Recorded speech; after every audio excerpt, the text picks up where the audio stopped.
వేళ ఇంతమంది భక్తులు ఉండడం చూసి పొంగిపోతాడు. ఓహో, నా గురించి వీళ్ళందరూ ఎంత పొంగిపోతున్నారు అని.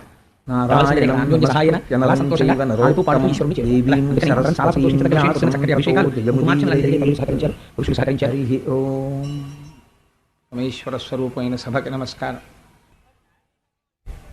ఈనాడు మహాశివరాత్రి, అసుర సంధ్య వేళ. కాలము విశేషించి శివస్వరూపమైనటువంటి కాలము ఇది. శంకర భగవత్పాదులు శివానంద లహరిలో అంటారు, సంధ్యారంభ విజృంభితం శృతిశిరస్థానాంతరాధిష్ఠితం సప్రేమ భ్రమరాభిరామమసకృత్సద్వాసనాశోభితం భోగీంద్రాభరణం సమస్త సుమన పూజ్యం గుణావిష్కృతం శివే శ్రీగిరి మల్లికార్జున మహాలింగం శివాలింగితం అంటారు. అంత పరమ పవిత్రమైనటువంటి శివరాత్రి సంధ్యావేళ. ఈ సమయంలో పరమశివుడు పార్వతీ సహితుడై వృషభవాహనాన్ని అధిరోహించి ప్రమథగణాలని వెంట నెడుకుని ఆకాశ మార్గంలో వెడుతుంటాడు స్వామి. మహాశివరాత్రి అసుర సంధ్య వేళ ఇంతమంది భక్తులు ఉండడం చూసి పొంగిపోతాడు ఆయన. ఓహో, నా గురించి వీళ్ళందరూ ఎంత పొంగిపోతున్నారు అని. కావలసింది అదే కదా, అన్యోన్య సహాయేన అలా సంతోషంగా ఆడుతూ పాడుతూ ఈశ్వరుణ్ణి చేరుకోవాలి కదా. అందుకని అందరం చాలా సంతోషించదగ్గ విషయం. పొద్దున్న చక్కటి అభిషేకాలు, కుంకుమార్చనలు అన్ని జరిగాయి. తల్లులు సహకరించారు, పురుషులు సహకరించారు. అందుచేత మరి ఇలాంటి మహోత్కృష్టమైన రోజున నిన్న నేను ఒక మాట అన్నాను. ఏమి కృష్ణుడు యందు శివుణ్ణి దర్శనం చేసి పోతన గారు పొంగిపోతే, మహాశివరాత్రి నాడు కృష్ణుడు వేరు శివుడు వేరు అని నేను శివుడి గురించి ప్రసంగం ఎందుకు చేయాలి?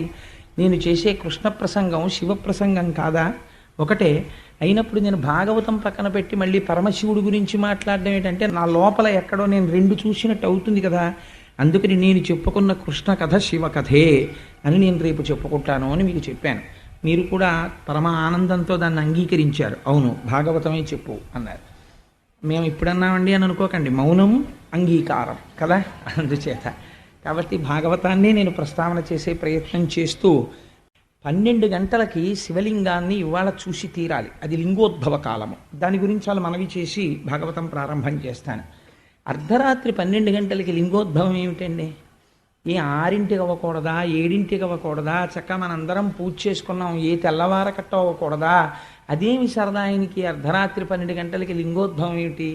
అర్ధరాత్రి 12 గంటలకి లింగోద్భవం కావలసినటువంటి అవసరం ఏమి అంటే, ఈ ఒక్క విషయం మీరు దృష్టిలోకి తీసుకోగలిగితే శివరాత్రి గురించి మీకు ఒక గొప్ప అవగాహన ఏర్పడుతుంది.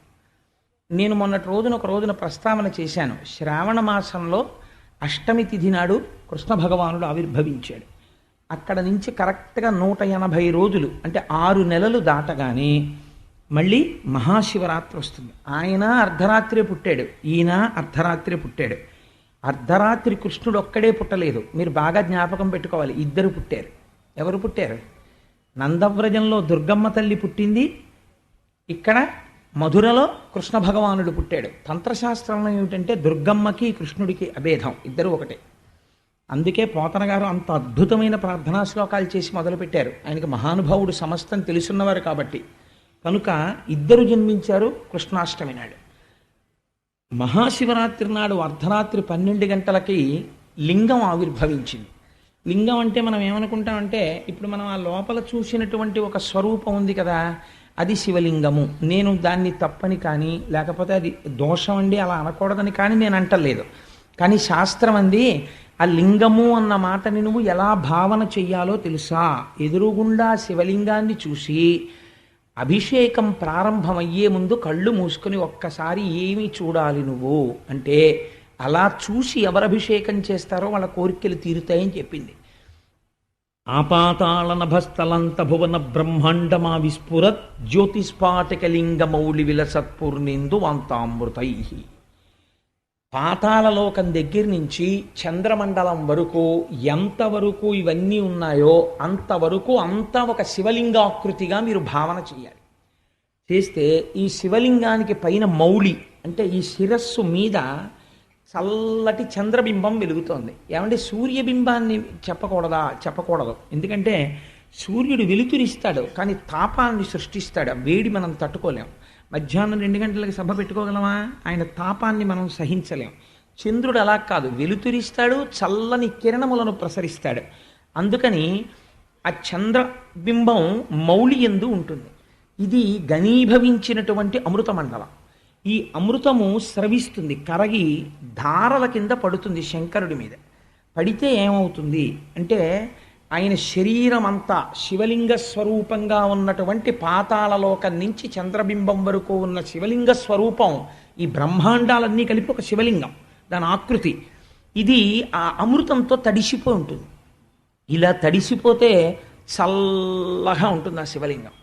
చల్లగా శివలింగం ఉంటే మీరు ఎప్పుడు శివలింగాన్ని మనస్సులో భావన చేసినా మీరు ఇలా ముట్టుకునేటప్పటికీ చల్లగా ఉన్న శివలింగాన్ని భావన చెయ్యాలి తప్ప పొడారిపోయిన శివలింగాన్ని భావన చేయకూడదు. ఎందుచేత అంటే శివలింగం చల్లగా ఉంటే లోకమంతా చల్లగా ఉంటుంది. అందుకే శివలింగం మీద ధారాపాత్ర కట్టేస్తారు. ఒకవేళ అభిషేకం చెయ్యడానికి ఇంకా అలివి లేక గుడి మూసేసి వెళ్ళిపోతున్నారు అనుకోండి, ధారాపాత్ర కట్టి ఒక సన్నటి దర్భ అందులో పెట్టి వెళ్ళిపోతారు. బొట్టు బొట్టు బొట్టు బొట్టు నీరు దాని మీద పడుతూ ఉంటుంది. పడి ఆ మూర్ధన్య స్థానం నుంచి చింది కిందకి జారుతూ ఉంటుంది. అది ఎప్పుడూ చల్లగా ఉంటుంది శివలింగం. శివలింగం చల్లగా ఉంటే లోకమంతా చల్లగా ఉంటుంది. కాబట్టి ఆపాతాళన భస్తలంత భువన బ్రహ్మాండమా విస్ఫురత్ జ్యోతిస్ఫాటికలింగ. ఇది గమ్మత్తు. మనం ఏమంటాం, జ్యోతిర్లింగములు అని పిలుస్తూ ఉంటాం. ద్వాదశ జ్యోతిర్లింగములండి. సౌరాష్ట్రే సోమనాథంచ, శ్రీశైలే మల్లికార్జునం, ఉజ్జయిన్యాం వైద్యనాథంచ అని వరుసగా 12 జ్యోతిర్లింగాల పేర్లు చెప్తాం. జ్యోతిర్లింగములని మీరు అంటున్నారు కదా. శ్రీశైల మల్లికార్జునుడి దగ్గరికి నేను వెళ్ళాను అనుకోండి, శ్రీశైల మల్లికార్జున లింగమును ముట్టుకుంటే అదేం కాలదే, అది జ్యోతి ఎందుకైంది? అది శివలింగమే కదా అక్కడ ఉన్నది, దాన్ని జ్యోతిర్లింగం అని ఎందుకన్నారు? మరి ఈ 12 జ్యోతిర్లింగాలు అయితే మరి మిగిలినవి ఏ లింగాలు? అవి జ్యోతిర్లింగాలు కావా? ఇవి 12 జ్యోతిర్లింగాలు అనడానికి కారణం ఏమిటి? ఏదైనా ప్రత్యేక కారణం? జ్యోతి అంటే వెలుగు, దీపం కదా. అది జ్యోతి అని మీరు పిలుస్తున్నారా లింగాన్ని అంటే దాని యందు అంతర్గతంగా ఏమైనా జ్యోతి స్వరూపం ఏమైనా ఉందా? ఎవరైనా చూశారా అక్కడ దీపం వెలుగుతూ?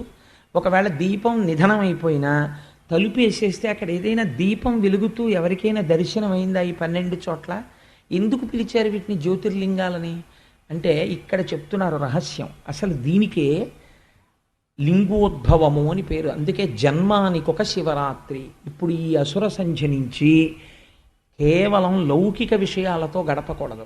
ఇక్కడ నుంచి భగవత్ సంబంధంగా గడపాలి. 8 గంటల వరకు ప్రవచనం వింటారు, అయితే 8:30 వరకు. అప్పుడు ఒక అరగంట సేపు ఒక స్తోత్రం వింటారు, ఒక గంట సేపు సామవేదం, సంగీతం అంటే సామవేదం, సంగీతం వింటారు, ఒక గంట సేపు నృత్యం తిలకిస్తారు. ఇవన్నీ ఈశ్వర విభూతులు. అప్పుడు అరుణాచలేశ్వరుణ్ణి స్క్రీన్ మీద చూస్తారు. 12 గంటలకి తెర తీస్తారు. తెర తీసి మళ్ళీ ఇప్పుడు నేను ఏ శ్లోకం చెప్పానో ఆ శ్లోకం చెప్తారు. ఆపాతాళనభస్థలాంత భువన బ్రహ్మాండమా విస్ఫురత్ జ్యోతిస్ఫాటికలింగ అంటారు. ఇది జన్మానికో శివరాత్రి. ఇలా గడుపు అని చెప్పింది శాస్త్రం. ఎందుకు ఈ జ్యోతిర్లింగం వచ్చింది అంటే మీకు జ్యోతి అవసరం ఎప్పుడు ఉంటుంది? దీపం అవసరం. జ్యోతి అంటే దీపం. దీపం అవసరం ఎప్పుడు అంటే మనం పూజ చేసేటప్పుడు దీపం పెడతాం, అది వేరు. దీపాలు పెట్టుకోవడం అన్నది ఎప్పుడు వేస్తాం? పగలు లైట్లు వెయ్యం, రాత్రి వేస్తాం. రాత్రి ఎందుకు వేస్తాం అంటే రాత్రి చీకటి. చీకటి అనగా ఏమి? సూర్యకాంతి లేకపోవడమే చీకటి. చీకటికి వేరే అస్తిత్వం లేదు. సూర్యకిరణములు పడలేదనుకోండి, సూర్యుడి వెలుతురు పడలేదు, సూర్యుడు ఇక్కడ ఉన్నాడు, భూమి ఇలా ఎదురుగుండా ఉంది పొద్దున్న, ఇప్పుడు భూమి ఇలా తిరిగింది, మనం ఇటు వచ్చేసాం. కాబట్టి ఇప్పుడు మనం చీకట్లో ఉన్నాం, సూర్యకిరణాలు అమెరికా మీద పడుతున్నాయి. కాబట్టి ఇప్పుడు అమెరికాలో సూర్యోదయం, మనం అంధకారంలో ఉన్నాం, చీకట్లో.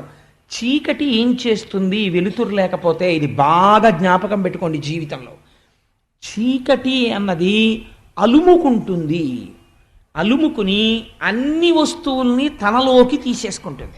ఉండవా వస్తువులు ఇక్కడే ఉంటాయి. ఏ వస్తువు ఏది తెలియదు. దుంగకి దొంగకి తేడా తెలియదు, తాడుకి పావుకి తేడా తెలియదు, కప్పకి మండ్ర కప్పకి తేడా తెలియదు. ఇలా తెలియకపోవడం వల్ల ఏమవుతుంది? భయము ప్రారంభమవుతుంది. చీకట్లో బయటికి వెళ్ళండి అన్నారనుకోండి, బాబాయ్ చీకటిగా ఉందండి అంటాడు. చీకటిగా ఉంటే భయం ఎందుకండి? కనపడడం లేదు ఎదురుగుండా ఉన్న వస్తువు. ఎదురుగుండా ఉన్న వస్తువు కనపడకపోవడం భయానికి కారణము. అసలు లోపల ఉన్నది ఒక చీకటి. ఏమిటా చీకటి అంటే అజ్ఞానం అనేటటువంటి చీకటి. ఈ అజ్ఞానము వల్ల ఏమవుతోంది? ఉన్న వస్తువు కనపడడం లేదు, లేని వస్తువు ఉన్నట్టుగా అనిపిస్తోంది. బాగా చీకటి పడిపోయింది. ఎవరో ఒక ఆయన రాత్రి 9 గంటలకు వెళ్ళిపోతూ అబ్బా ఇంకా ఈ దొంగ నేను మొయ్యలేకపోతున్నాను, రేపు పట్టుకెడదానిలే అని దొంగని తీసుకెళ్ళి ఓ గోడ దగ్గర పెట్టి వెళ్ళిపోయాడు. నాబోటి ఓ పిరికివాడు ఓ బాల్కనీలో మొహం కడుక్కుందామని చెప్పి రాత్రి 11 గంటలకు పడుకోబోయే ముందు వెళ్ళి ఒక్కసారి మొహం పడుకుందామని వెళ్ళి బాల్కనీలోంచి బయటికి చూశాడు. పక్కింటి వారి గోడ దగ్గర ఒక ఆయన గోడ మించి చూస్తున్నట్టుగా కనపడింది. అమ్మా దొంగ వచ్చేసాడు రా, చూస్తున్నాడు ఆను పాను కోసం, ఇంకా గోడ దూకుతాడు. ఇది కలగగానే ఏమవుతుంది? ఉద్విగ్నత కలుగుతుంది, భయం వేస్తుంది. అమ్మో దొంగ వచ్చేస్తున్నాడు అని.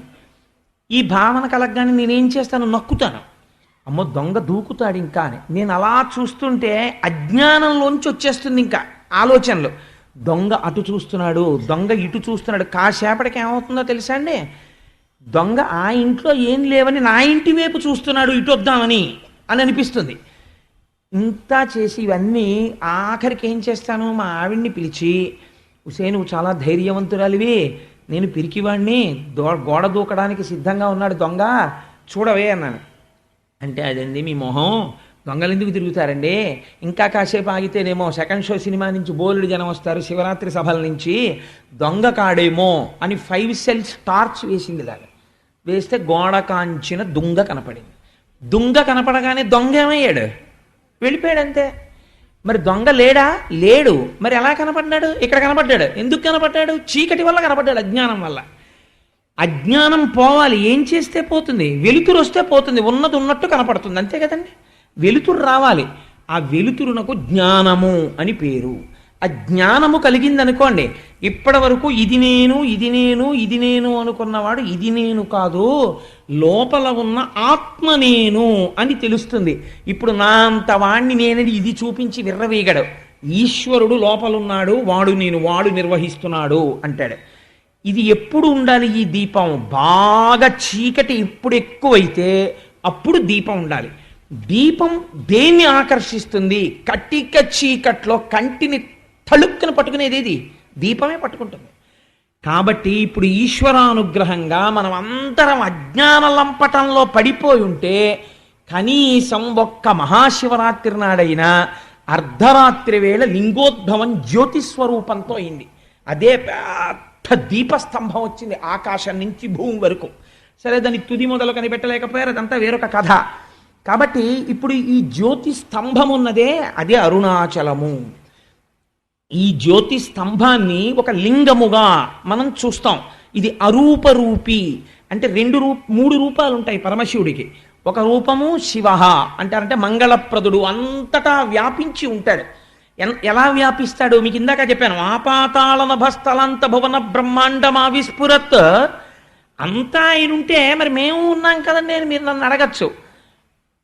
శాస్త్రమంది ఎదుర్వేదం ఆవిస్ఫురత్ జ్యోతిస్పాటిక లింగమౌళి విలసత్పూర్ణేందు అంతామృతై అస్తోకాప్లుతమేకమీశమనిశం ఉన్నదా ఒక్క వస్తువే ఉన్నది. ఈ సమస్త బ్రహ్మాండములు నిండిపోయి శివుడే ఉన్నాడు. మరి అదేమిటండి నేనున్నట్టు కనపడుతున్నాను? దొంగ 2 నీకు కనపడ్డట్టు. ఇప్పుడు జ్యోతిర్లింగం కనపడింది, అజ్ఞానం పోయింది, చీకటి పోయింది, దొంగయే కనపడినది, దొంగ పోయినాడు. అందుకని అజ్ఞానం బాగా ఎక్కువైంది. ఒక్క మహాశివరాత్రి అన్నా చెయ్యి. నేనే ఎందుకు చెయ్యాలి? 84 లక్షల జీవరాశులలో మహాశివరాత్రి చెయ్యగలిగిన అదృష్టం ఇతర ప్రాణులకు లేదు. ఒక కుక్కకి ఇవాళ లింగోద్భవం అవుతుంది, సాయంకాలం నుంచి మనం ఇలా కూర్చోవాలి, 12 గంటలకి ఇక్కడ తెర తీసి శివలింగం చూపించగానే హర హర మహాదేవ శంభో శంకర నరుస్తూ ఆ అభిషేకాన్ని చూసి తీర్థం తీసుకుని వెళ్ళి పడుకోవాలి అని దానికి తెలియదు. అది రాలేదు, తీసుకోలేదు. ఎవరు తీసుకోగలరో? ఒక్క మనుష్యుడు తీసుకోగలడు. అందుకని ఈ జన్మకి ఏది సాఫల్యత? ఏది చేసినా చేయకపోయినా ఒక్క శివరాత్రి నువ్వు అలా చెయ్యి. అలా చెయ్యకపోతే ఈ జన్మ వృధా అయిపోయినట్టే. కాబట్టి ఏమైంది? అలా నువ్వు శివుణ్ణి ఆరాధన చేస్తే జ్ఞానమే కాదు, దానితో పాటు జాయేత్ ఈప్సిత సిద్ధయే, నీ కోర్కెలన్నీ తీరిపోతాయి. ఏ కోర్కెలు నీకున్నాయో అవి నువ్వు పొందడం వల్ల యోగ్యత పొందుతావని ఈశ్వరుడు తీర్చేస్తాడు. తీర్చేసి పిల్లాడికి బాగా దగ్గుగా ఉంటుంది, నువ్వులు గుండా అన్నం తింటానంటాడు, అమ్మ పెట్టదు. అంటే అమ్మ కఠినరాలా కాదు, పెట్టకపోవడంలో అమ్మ సౌజన్యం ఉంది, జబ్బు పడిపోకుండా చూస్తోంది.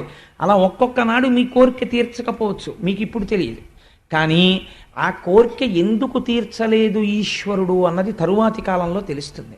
నా దగ్గరికి ఒకరిద్దరు ఒకానొక సమయంలో వచ్చారు. వచ్చి వాళ్ళకు ఒక కోరిక తీరకపోతే, కోటేశ్వరారు మాకు ఈ కోరిక తీరలేదండి, మీరేమో భగవంతుడు అంటారు, అదంటారు, ఇదంటారు, మేము ఇన్ని నమస్కారాలు పెట్టుకుని వెళ్ళాం, ఆ కోరిక తీరలేదండి మాకు అన్నారు. అంటే నేను అన్నాను, వాళ్ళు ఈ సభలో ఉన్నారు అందుకని నేను చెప్పట్లేదు, బాగుండదు వాళ్ళు బాధపడతారని. అంటే నేను అన్నాను, ఏమండి మీరు కోరిక తీరలేదని బాధపడుతున్నారు, బాధపడకండి, ఈశ్వరుడు ఎందుకు తీర్చలేదో ఒకనాడు తెలిసిన తరువాత మళ్ళీ మీరే నా దగ్గరికి వచ్చి ఈశ్వరుడు ఈ కోరిక తీర్చకపోవడం ఎంత మంచిదైందో అని చెప్తారండి అన్నాను. వాళ్ళు ఖచ్చితంగా 3 నెలల్లో వచ్చారు.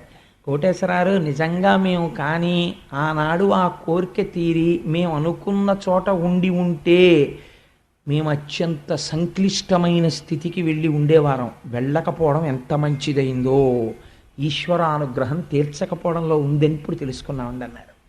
కాబట్టి మనకేం తెలుస్తుంది, ఒక్కొక్క నాడు కోరిక తీరకపోవడంలో అనుగ్రహం ఉంటుంది. కాబట్టి అలా చూడాలి ఈశ్వరానుగ్రహాన్ని.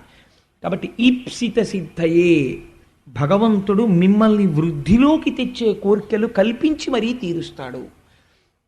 అటువంటి జ్యోతిర్లింగము ఏది ఉన్నదో ఆ శివలింగమును దర్శనము చేయుట, దానికి మహాశివరాత్రి అని పేరు. ఇంకా ఇంతకన్నా నేను ఇవాళ మహాశివరాత్రి గురించి విశ్లేషణ చేయవలసిన అవసరం ఉంది అని నేను అనుకోవట్లేదు. ఎందుకంటే ఇంకా తర్వాత మనం ఎలాగో ఈ సభలో అంతా అదే కదా జరపబోయేది. అందుకని మీకు ఆశ్చర్యం వేయచ్చు, ఏమండి మీరేమో నిన్న సాయంకాలం వరకు భాగవతం చెప్పినప్పుడు కృష్ణుడే అన్నీ కృష్ణుడే అన్నీ కృష్ణుడే అన్నీ అన్నారు, మీరేమో ఇవాళ సాయంకాలం కూర్చుని ఇప్పుడు ఈ అరగంటనేమో మళ్ళీ శివుడే అన్నీ శివుడే అన్నీ శివుడే అన్నీ అన్నారు, మళ్ళీ అదిగో పుస్తకం తీస్తున్నారు, మళ్ళీ మొదలెట్టి మళ్ళీ కృష్ణుడే అన్నీ అంటారు. పొద్దున్నేమో మళ్ళీ దేవీ నవరాత్రులు వచ్చేటప్పటికి అమ్మవారే అన్నీ అమ్మవారే అన్నీ అమ్మవారే అన్నీ అంటారు. మీ నాలికకి నరం లేదా, ఏమిటంటే అలా అంటారు అని మీరు అనుకోవచ్చు. మీరు ఒకటి జ్ఞాపకం పెట్టుకోండి, అన్ని పురాణములకు కర్త వ్యాసుడే. ఎందుకు అలా చెప్తారంటే మీ మనస్సు దేని యందు తొందరగా లగ్నం అవుతుందో దాన్ని పరబ్రహ్మంగా చూడమని. దానివల్ల నేను దాన్ని కృష్ణుడు అన్నాను అనుకోండి, ఉన్న ఒక పరబ్రహ్మ అబ్బాయి కుర్తాలాల్చి వేసుకున్నాడు, ఒరే నాన్న నీకు కుర్తాలాల్చి చాలా బాగుందిరా అని నేను కౌగిలించుకున్నాను. నా భార్య చూసి, ఎవరే నీకు కుర్తాలాల్చి బాగోలేదురా, ఏమిట్రా అప్పుడే ఏదో 50 ఏళ్ళు వచ్చేసిన వేళ కుర్తాలాల్చి వేసుకున్నావు అందనుకోండి, అంటే అంతవరకు పర్వాలేదు. కానీ కుర్తాలాల్చి వేసుకుంటావా, నా కంటికి నువ్వు నచ్చలేదని కొట్టేసి తిట్టేసింది అనుకోండి మా ఆవిడ, ఏమైనా అర్థం ఉందా అందులో?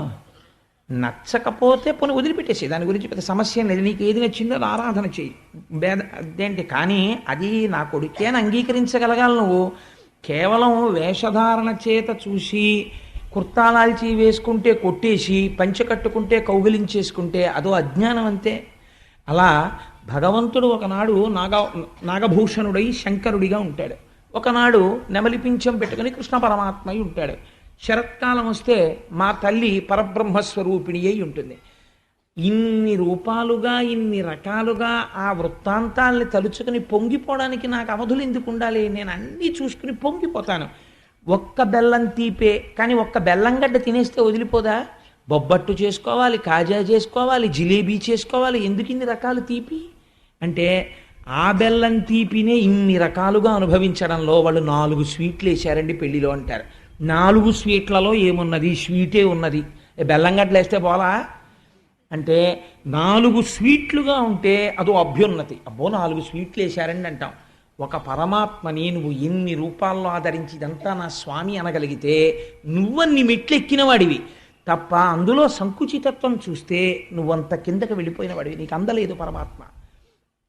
కాబట్టి ఇప్పుడు నేను కృష్ణ భగవానుడిగా పరబ్రహ్మాన్ని ఆవిష్కరిస్తాను. ఈ దోషం ఏముంది అందులో? ఏమీ లేదు, పరమ సంతోషం. శంకరుడు చాలా ప్రీతి చెందాలంటే అసలు ఇప్పుడు భాగవతం వినాలి. వీళ్ళు చూసావా ఎంత అభేద దృష్టితో ఉన్నారో, ఇది నేను కోరుకున్నది పిల్లల దగ్గర, ఇది జ్యోతిర్లింగం అంటే, ఇది జ్ఞానం అంటే అని ఆయన పొంగిపోతాడు ఇప్పుడు. కాబట్టి ఇప్పుడు మనం భాగవతంలోకి ప్రవేశం చేద్దాం. నిన్నటి రోజున మీకు నేను ఆ ఉపన్యాసాన్ని పూర్తి చేసే సమయానికి అక్కడ ఉన్నటువంటి గోపకాంతలందరూ వచ్చి ఆ బాలకృష్ణుడు చేసినటువంటి చేష్టితముల పట్ల తల్లి యశోదాదేవికి అనేకమైనటువంటి నేరారోపణలు చేసి చెప్పారు. ఇన్ని చెప్పినా సాక్ష్యం మీద ఆధారపడింది యశోద. ఎందుకని? ఉదయం నుంచి నా కొడుకు నా దగ్గరే ఉన్నాడు, ఇన్ని ఇళ్లల్లో తిరిగి ఇన్ని పనులు ఎలా చేస్తాడు, పైగా పాపం చూడండి ఎంత అమాయకంగా పడుకున్నాడో నా ఊళ్ళో, అందుకని కృష్ణుడు ఏ దోషము చెయ్యలేదు అని ఆవిడ ఒక తీర్మానం చేసింది. చేస్తే వాళ్ళకి అక్కసు వచ్చింది, ఆ గోపకాంతలకి అక్కసు వచ్చి వాళ్ళు అన్నారు, అవును మేము చెప్తే ఎందుకు నవ్వుతావులే అంటే, ఆవిడ మనసులో ఒక భావన ఉంది, మా వాడు ఇన్ని తప్పులు చేస్తే పట్టుకోవచ్చు కదా, అలా దొరికిపోతే పరమాత్మ ఇంకేముందండి, అందరూ పట్టేసుకుంటారు. అందుకని వాళ్ళు అన్నారు, నువ్వు ఇలాంటి సందర్భం ఒకటి మీ ఇంట్లో చేయకుండా ఉంటాడేమిటి, ఏదో ఒక రోజు చేస్తాడు, అప్పుడు నువ్వేం చేస్తావో మేము చూస్తాం, ప్రతిరోజు ఈ అవకాశం కోసమే ఎదురు చూస్తాం, అది ఇలా రాగానే పోపు మాడిపోయినా మాకేం బాధలేదు, మీ ఇంటికి వచ్చి చూస్తాం ఏం చేస్తావో, అప్పుడు చూద్దామని వెళ్ళిపోయారు వాళ్ళు. ఆవిడనుకుంది అలా ఎందుకు చేస్తాడు పిల్లాడు, ఏమిటో భ్రమ, వీళ్ళు ఇలా అంటారు అనుకుంది. ఆయన వెంటనే, ఆయన అమాయకుడు కాడు, ఆయన వెంట వెంటనే లీలలు చేసేస్తాడు. అమ్మకు ఒక చిన్న కానుక ఇవ్వాలనుకున్నాడు. ఏమిటా కానుక అంటే, ఇది మహాజ్ఞానులు కూడా దర్శనం చెయ్యలేనటువంటి కానుక. ఇది భక్తి కలిగినటువంటి వాడికి ఈశ్వరుడు జ్ఞానం ఎలా ఇస్తాడు అన్నదానికి ఒక గొప్ప ఉదాహరణ. ఒకనాడు తల్లి యశోదాదేవి లోపల పని చేసుకుంటోంది. అక్కడ బలరాముడు ఇతర గోపబాలురు ఆడుకుంటున్నారు. ఆడుకుంటున్న వాళ్ళందరూ గబగబా పరిగెత్తుకుంటూ యశోదాదేవి దగ్గరికి వచ్చారు. వచ్చి అమ్మ నువ్వు ఎన్నో మాటలు చెప్పావు కదా అమ్మ కృష్ణుడికి, ఒరే మట్టి తినకూడదని చెప్పావు కదా, తమ్ముడు మళ్ళీ మేము చెప్పినా సరే వినకుండా మట్టి తినేస్తున్నాడమ్మా అన్నారు. అందులోనూ గమ్మత్తు ఏమిటో తెలుసా అండి, పిల్లలు దాక్కునే ఆట అని ఒకటి ఆడతారు. కృష్ణుడికి అది చాలా ఇష్టం. పిల్లలందరినీ పిలిచి, ఒరే మనం దాక్కునే ఆట ఆడుకుందాం, మీరు దొంగల్ట, మీరు మా ఇంట్లో పడతారట, లేకపోతే నీ దొంగంట, మీ ఇంట్లో వెతుకుపోతా అంట అనేవాడు. మనకి జారత్వం చోరత్వం చాలా ఇష్టం, అందుకే ఆయన ఆ 2 లీలలు చేశాడు చిన్నప్పటి నుంచి.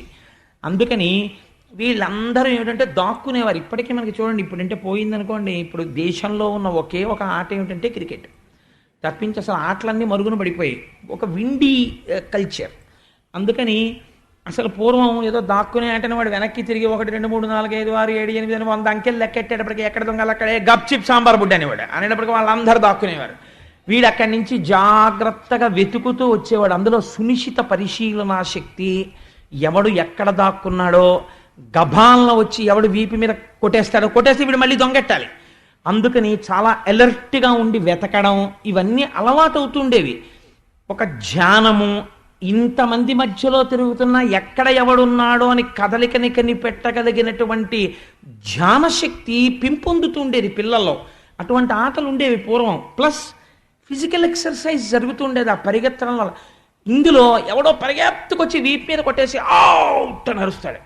ఆ అవుట్ అని అరవడంలో రోజు 10 మాటలు అరిచాడు అనుకోండి, కంఠనాళాలు కరెంటు పోయినా సరే 2000 మందికి ఉపన్యాసం చెప్పగలిగిన కంఠం ఉండేది, అంత మంచి కంఠం. అందుకే పూర్వం ఉపాధ్యాయులు పాఠం చెప్తే ఒక 100 మంది పిల్లల్ని కూర్చోబెట్టుకుని ఒక 2 గంటల పాటు మంచినీటి చుక్క నోట్లో వేసుకోకుండా చెప్పేసేవారు.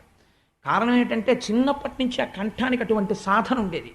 ఇవాళ పిల్లలు ఆడుకోవడానికి ఓ పార్క్ ఏదో ప్లే గ్రౌండ్ ఏది, ఓ సందు ఉందనుకోండి, 3 పుల్లలు, ఓ పుల్ల, ఓ బ్యాటు, ఓ బాలు, మా కారుకు తగులుతాయి, మా అద్దాలకు తగులుతాయని కంప్లైంట్, ఓ దొంగాట ఆడుకున్నట్టు ఆడుకోవడం. అందులో ఏమిటి, that is not the atmosphere required for playing cricket. కానీ అంతకన్నా ఇంకో ఆట ఆడుకోవాలి. కానీ ఇవాళ చిత్రం ఏంటంటే అది లేదు. లేకపోవడంలో చాలా ట్రబుల్స్ వస్తున్నాయి, చాలా అనారోగ్యాలు, చాలామందికి థ్రోట్కి సంబంధించినటువంటి ప్రాబ్లమ్స్. ఎందుకంటే చిన్నతనంలో అలా అరవక, అలా ఆడక. కాబట్టి కృష్ణ పరమాత్మ చక్కటి ఆటలు ఆడుతున్నారు. ఆడుతుంటే దొంగాట ఆడేటప్పుడు ఈయనకు మంచి సావకాశం ఉండేది. అందరూ దాక్కుంటారు కదా, ఈయన కూడా దాక్కునేవాడు ఎక్కడో. దాక్కుని ఇప్పుడు ఎవరు దగ్గరికి రారు, ఎక్కడున్నవాడు అక్కడే దాక్కోవాలి. అందుకని ఈయన ఒక్కడూ కూర్చుని మట్టి తీసి నోట్లో పోసుకుంటూ ఉండేవాడు. కారణం ఏమిటంటే ఆ భూకాంత ఎంత పొంగిపోయిందో ఇక్కడ కాదు, ప్రథమ స్కంధంలో చెప్తారు దాన్ని.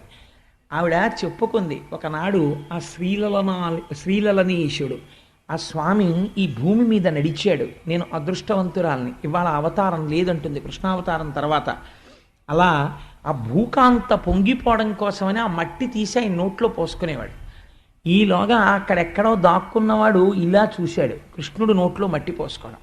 పిల్లలకి ఎంత సరదాగా ఉంటుందంటే పక్కవాడు ఏదైనా దొరికితే వెళ్ళి వాళ్ళ అమ్మా నాన్నకి చెప్పాలి.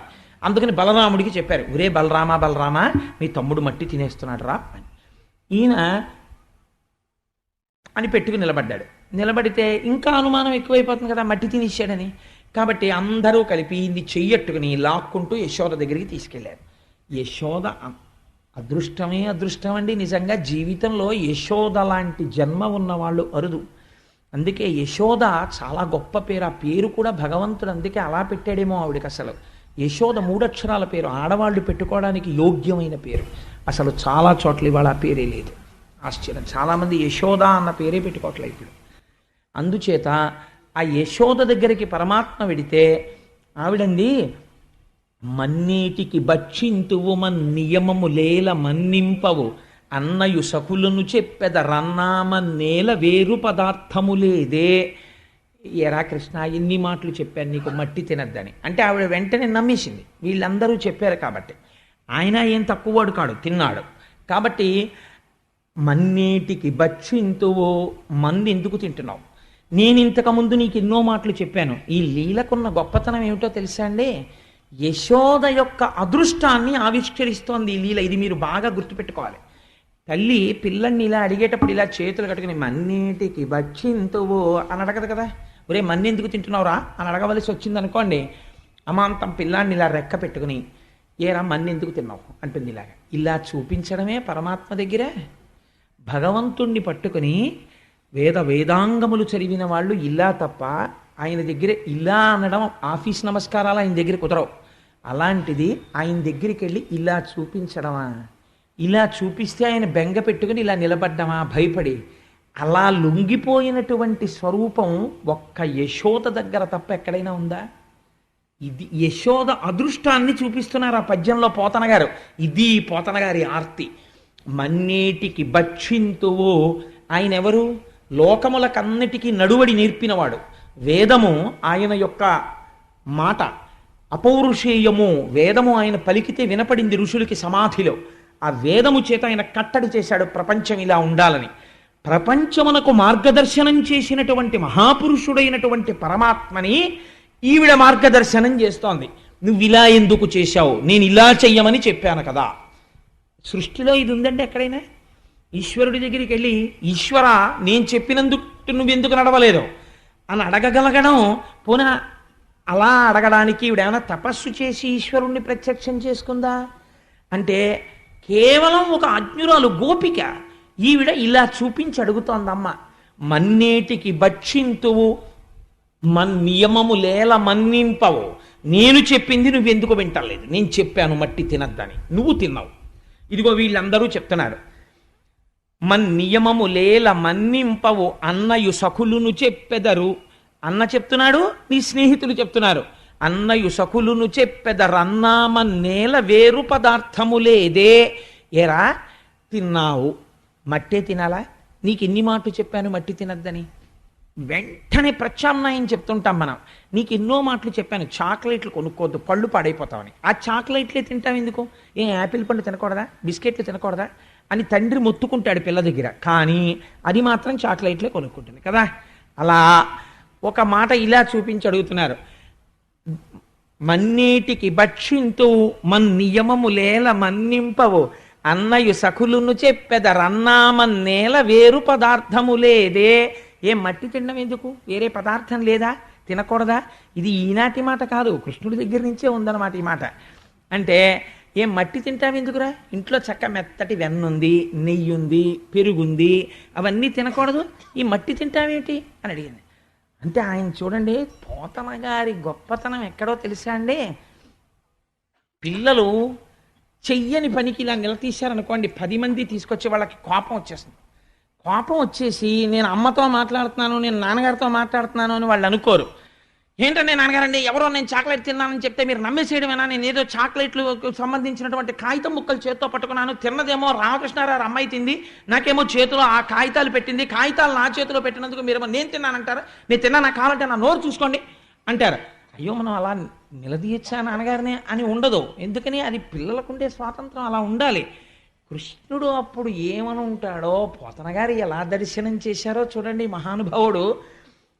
అమ్మా మన్ను తినంగనే శిశువునో యాకొంటినో వెర్రినో నమ్మంచూడకు వీరి మాటలు మదిన్న నీవు కొట్టంగా దారిం మార్గమ్ము ఘటించి చెప్పెదరు కాదేని మదీయస్య గంధం అఘ్రాణము చేసి నా వచనములు తప్పైన దండింపవే అన్నాడంతే. ఒకటే పద్యం.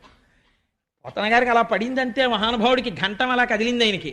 అమ్మా మన్ను తినంగనే శిశువునో, అమ్మ నేను మన్ను తినడం ఏంటమ్మా, నేను శిశువునా, నేనేం చంటిపిల్లాడినా అమ్మా, ఏదో పెద్దవాడైపోయినట్టు. పిల్లలు అడుగుతుంటారు, ఒరే నాన్న నువ్వు చక్కగా బొట్టు పెట్టుకుని చక్కగా రా ఉపన్యాసానికి అంటే, ఏంటి నాన్నగారండి చిన్న పిల్లలకి చెప్పినట్టు చెప్తారు అంటారు. వాళ్ళు చిన్నపిల్లలే. అలా అమ్మా మన్ను తిన్నంగానే శిశువునో యాకొంటినో వెర్రినో, ఎంత పెద్దవాడైపోయాడో చూడండి అమ్మ దగ్గర. ఏమిటమ్మా నేనేం చేతకాని వాడినా, శిశువునా, నేనేం వెర్రాడినా, ఏంటమ్మా మట్టి తిన్నావు అని వీళ్ళ మాటలు నమ్మాడు, నన్ను అలా అనేస్తున్నావు నువ్వు, ఇలా అంటావు అస్తమానం నన్ను అని. నమ్మంజూడకు వీరి మాటలు మదిన్ నన్నీవు కొట్టంగా దారిం మార్గమ్ము ఘటించి చెప్పెదరు. నన్ను నువ్వు కొట్టడం కోసమని వీళ్ళందరూ లేనిపోని చాడీలన్నీ కల్పించి చెప్తున్నారు. ఎప్పుడైనా కొట్టిందండి భాగవతంలో ఇప్పటి వరకు మనం విన్నాం? కొట్టిన సందర్భం లేదు. కానీ ఈయన మళ్ళీ తిరగబడి చాట్ షీట్ ఇచ్చేస్తున్నాడు అమ్మకి. నన్నీవు కొట్టంగా దారిం మార్గమ్ము ఘటించి చెప్పెదరు కాదేనిన్ మదీయాస్య గంధం అఘ్రాణము చేసి. నిజంగా నేను మట్టి తింటే ఆయన ఎంత వేదాంతం చెప్తున్నాడో చూడండి. తన్మాత్రలలో పృథివికి వాసన, పృథివికి రుచి ఉంటుంది. అందుకని ఏది నేను నిజంగా తిన్నవాణ్ణైతే పృథివిలోంచి వాసన వస్తుంది కాబట్టి మట్టి నోట్లో వేసుకుంటే మట్టి వాసన రావాలి కదా నోరు. ఏది నా నోరు వాసన చూడు, నా నోరు వాసన చూసి మట్టి వాసన వస్తే నన్నీవు కొట్టంగా దారిం మార్గమ్ము ఘటించి చెప్పెదరు కాదే నిన్మదీయస్య గంధం అఘ్రాణము చేసి నా వచనములు తప్పైన దండింపవే. నేను నా నోట్లోంచి మట్టి వాసన వస్తే నన్ను కొట్టేయమ్మా అన్నాడంతే. అనగానే ఏమిటి రావిడి తెంపరితనం, ఇంత ధైర్యంగా అంటున్నాడు, వీళ్ళందరూ మట్టి తిన్నారంటున్నాడు. గోపకాంతలు చూస్తే నిన్న పొద్దున్నొచ్చి చాలా మభ్య పెడుతున్నాడు, నీ ఇంట్లోనూ జరుగుతుందంటున్నారు. అసలు ఇవాళ తేల్చేసుకోవాలి. వీడే మార్గం కూడా చెప్పేస్తున్నాడు కదా, మట్టి తింటే నా నోరు చూడంటున్నాడు కదా అని. పాపం ఆ పిచ్చి తల్లి యశోదమ్మంది, అయితే తెరు నోరు అంది. ఇది యశోదాదేవి అదృష్టం.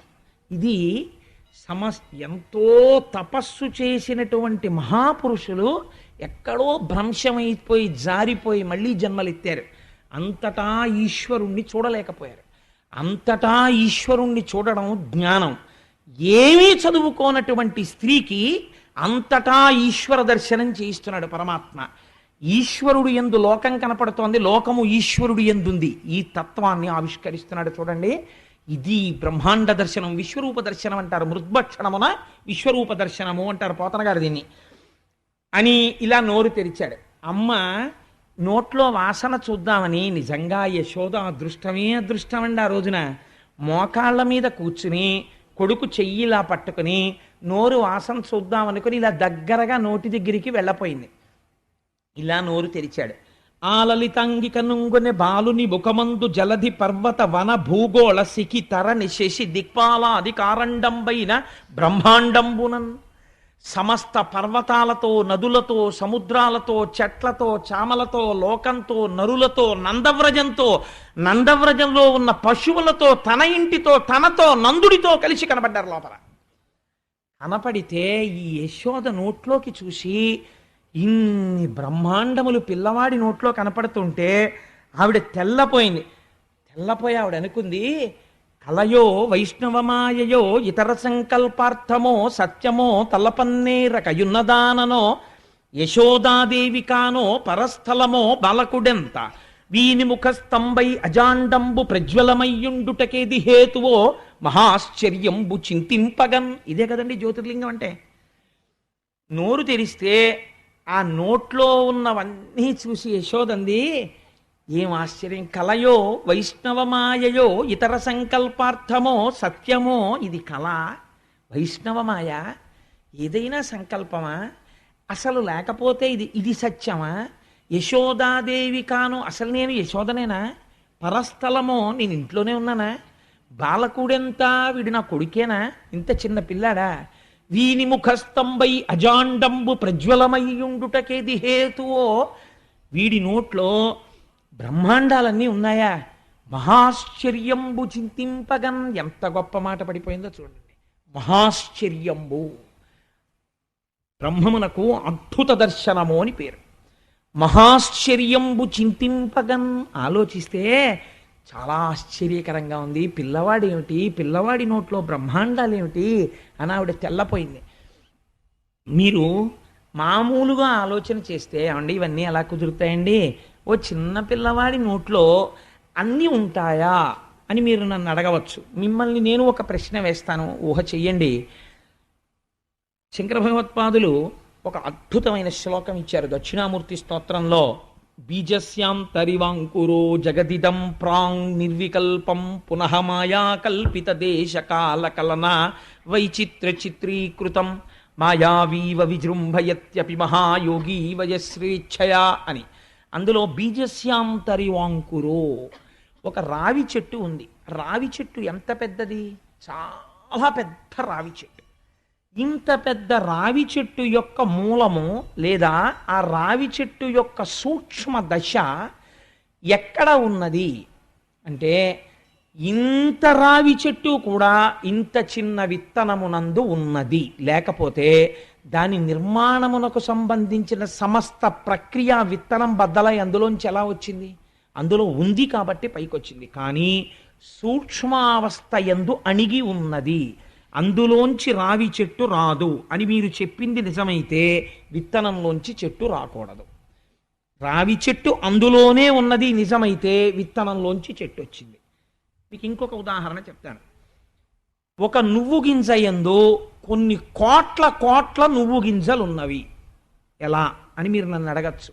ఒక నువ్వు గింజ తీసుకెళ్ళి అందులోనే మొత్తం నువ్వు గింజలకి సంబంధించిన సృష్టి అంతా ఉంది. ఒక నువ్వు గింజ మీరు భూమిలో పెట్టారనుకోండి, ఒక నువ్వు చెట్టు లేస్తుంది. ఇప్పుడు దానికి ఇన్ని నువ్వులు వస్తాయి. ఇన్ని నువ్వులు తీసుకెళ్ళి మళ్ళీ మీరు వేస్తే అన్ని చెట్లు వస్తాయి, అన్ని నువ్వులు వస్తాయి. మళ్ళీ ఆ నువ్వులు వేస్తే ఇన్ని నువ్వులు వస్తాయి. ఇలా వెళ్ళిపోతే ఒక నువ్వు గింజలోంచి ఎన్ని నువ్వులు వచ్చాయి? వీటన్నిటికీ వెనక్కి వెళ్ళండి, ఆదేది ఒక నువ్వు గింజే. ఒక నువ్వు గింజలోంచి ఇన్ని నువ్వు గింజలు వచ్చినట్టే బ్రహ్మమునందే లోకమంతయు ఉన్నది. లోకమునందు లోకము బ్రహ్మమే అయి ఉన్నాడు. మీకు ఇంకొక ఉదాహరణ చెప్తే నేను ఈ విశ్వరూపత సందర్శనాన్ని బాగా పూర్తి చేసిన వాడిని అవుతాను. ఇంత మట్టి ముద్ద తెచ్చి అక్కడ పెట్టి ఈ మట్టి ముద్దని చిలిపి సహస్రలింగార్చనకి చిన్న చిన్న చిన్న చిన్న శివలింగాలు చేశారు. అందులోంచే సహస్రలింగార్చన చుట్టూ పెట్టడానికి ఇన్ని ప్రమిదలు చేశారు. అందులోంచే సహస్రలింగానికి నైవేద్యం పెట్టడానికి ఓ చిన్న మట్టి పాత్ర చేశారు. అందులోంచే సహస్రలింగానికి నైవేద్యం పెట్టడానికి ఓ చిన్న గ్లాసు చేశారు. అందులోంచే ఉద్ధరిని ఒకటి తయారు చేసి అందులో పెట్టారు. ఇప్పుడు ఇవన్నీ ఎందులోంచి వచ్చాయి? శివలింగము మట్టిలోంచి వచ్చింది. శివలింగమునకు పెట్టవలసిన దీపములకు సంబంధించిన ప్రమిదలు మట్టిలోంచి వచ్చాయి.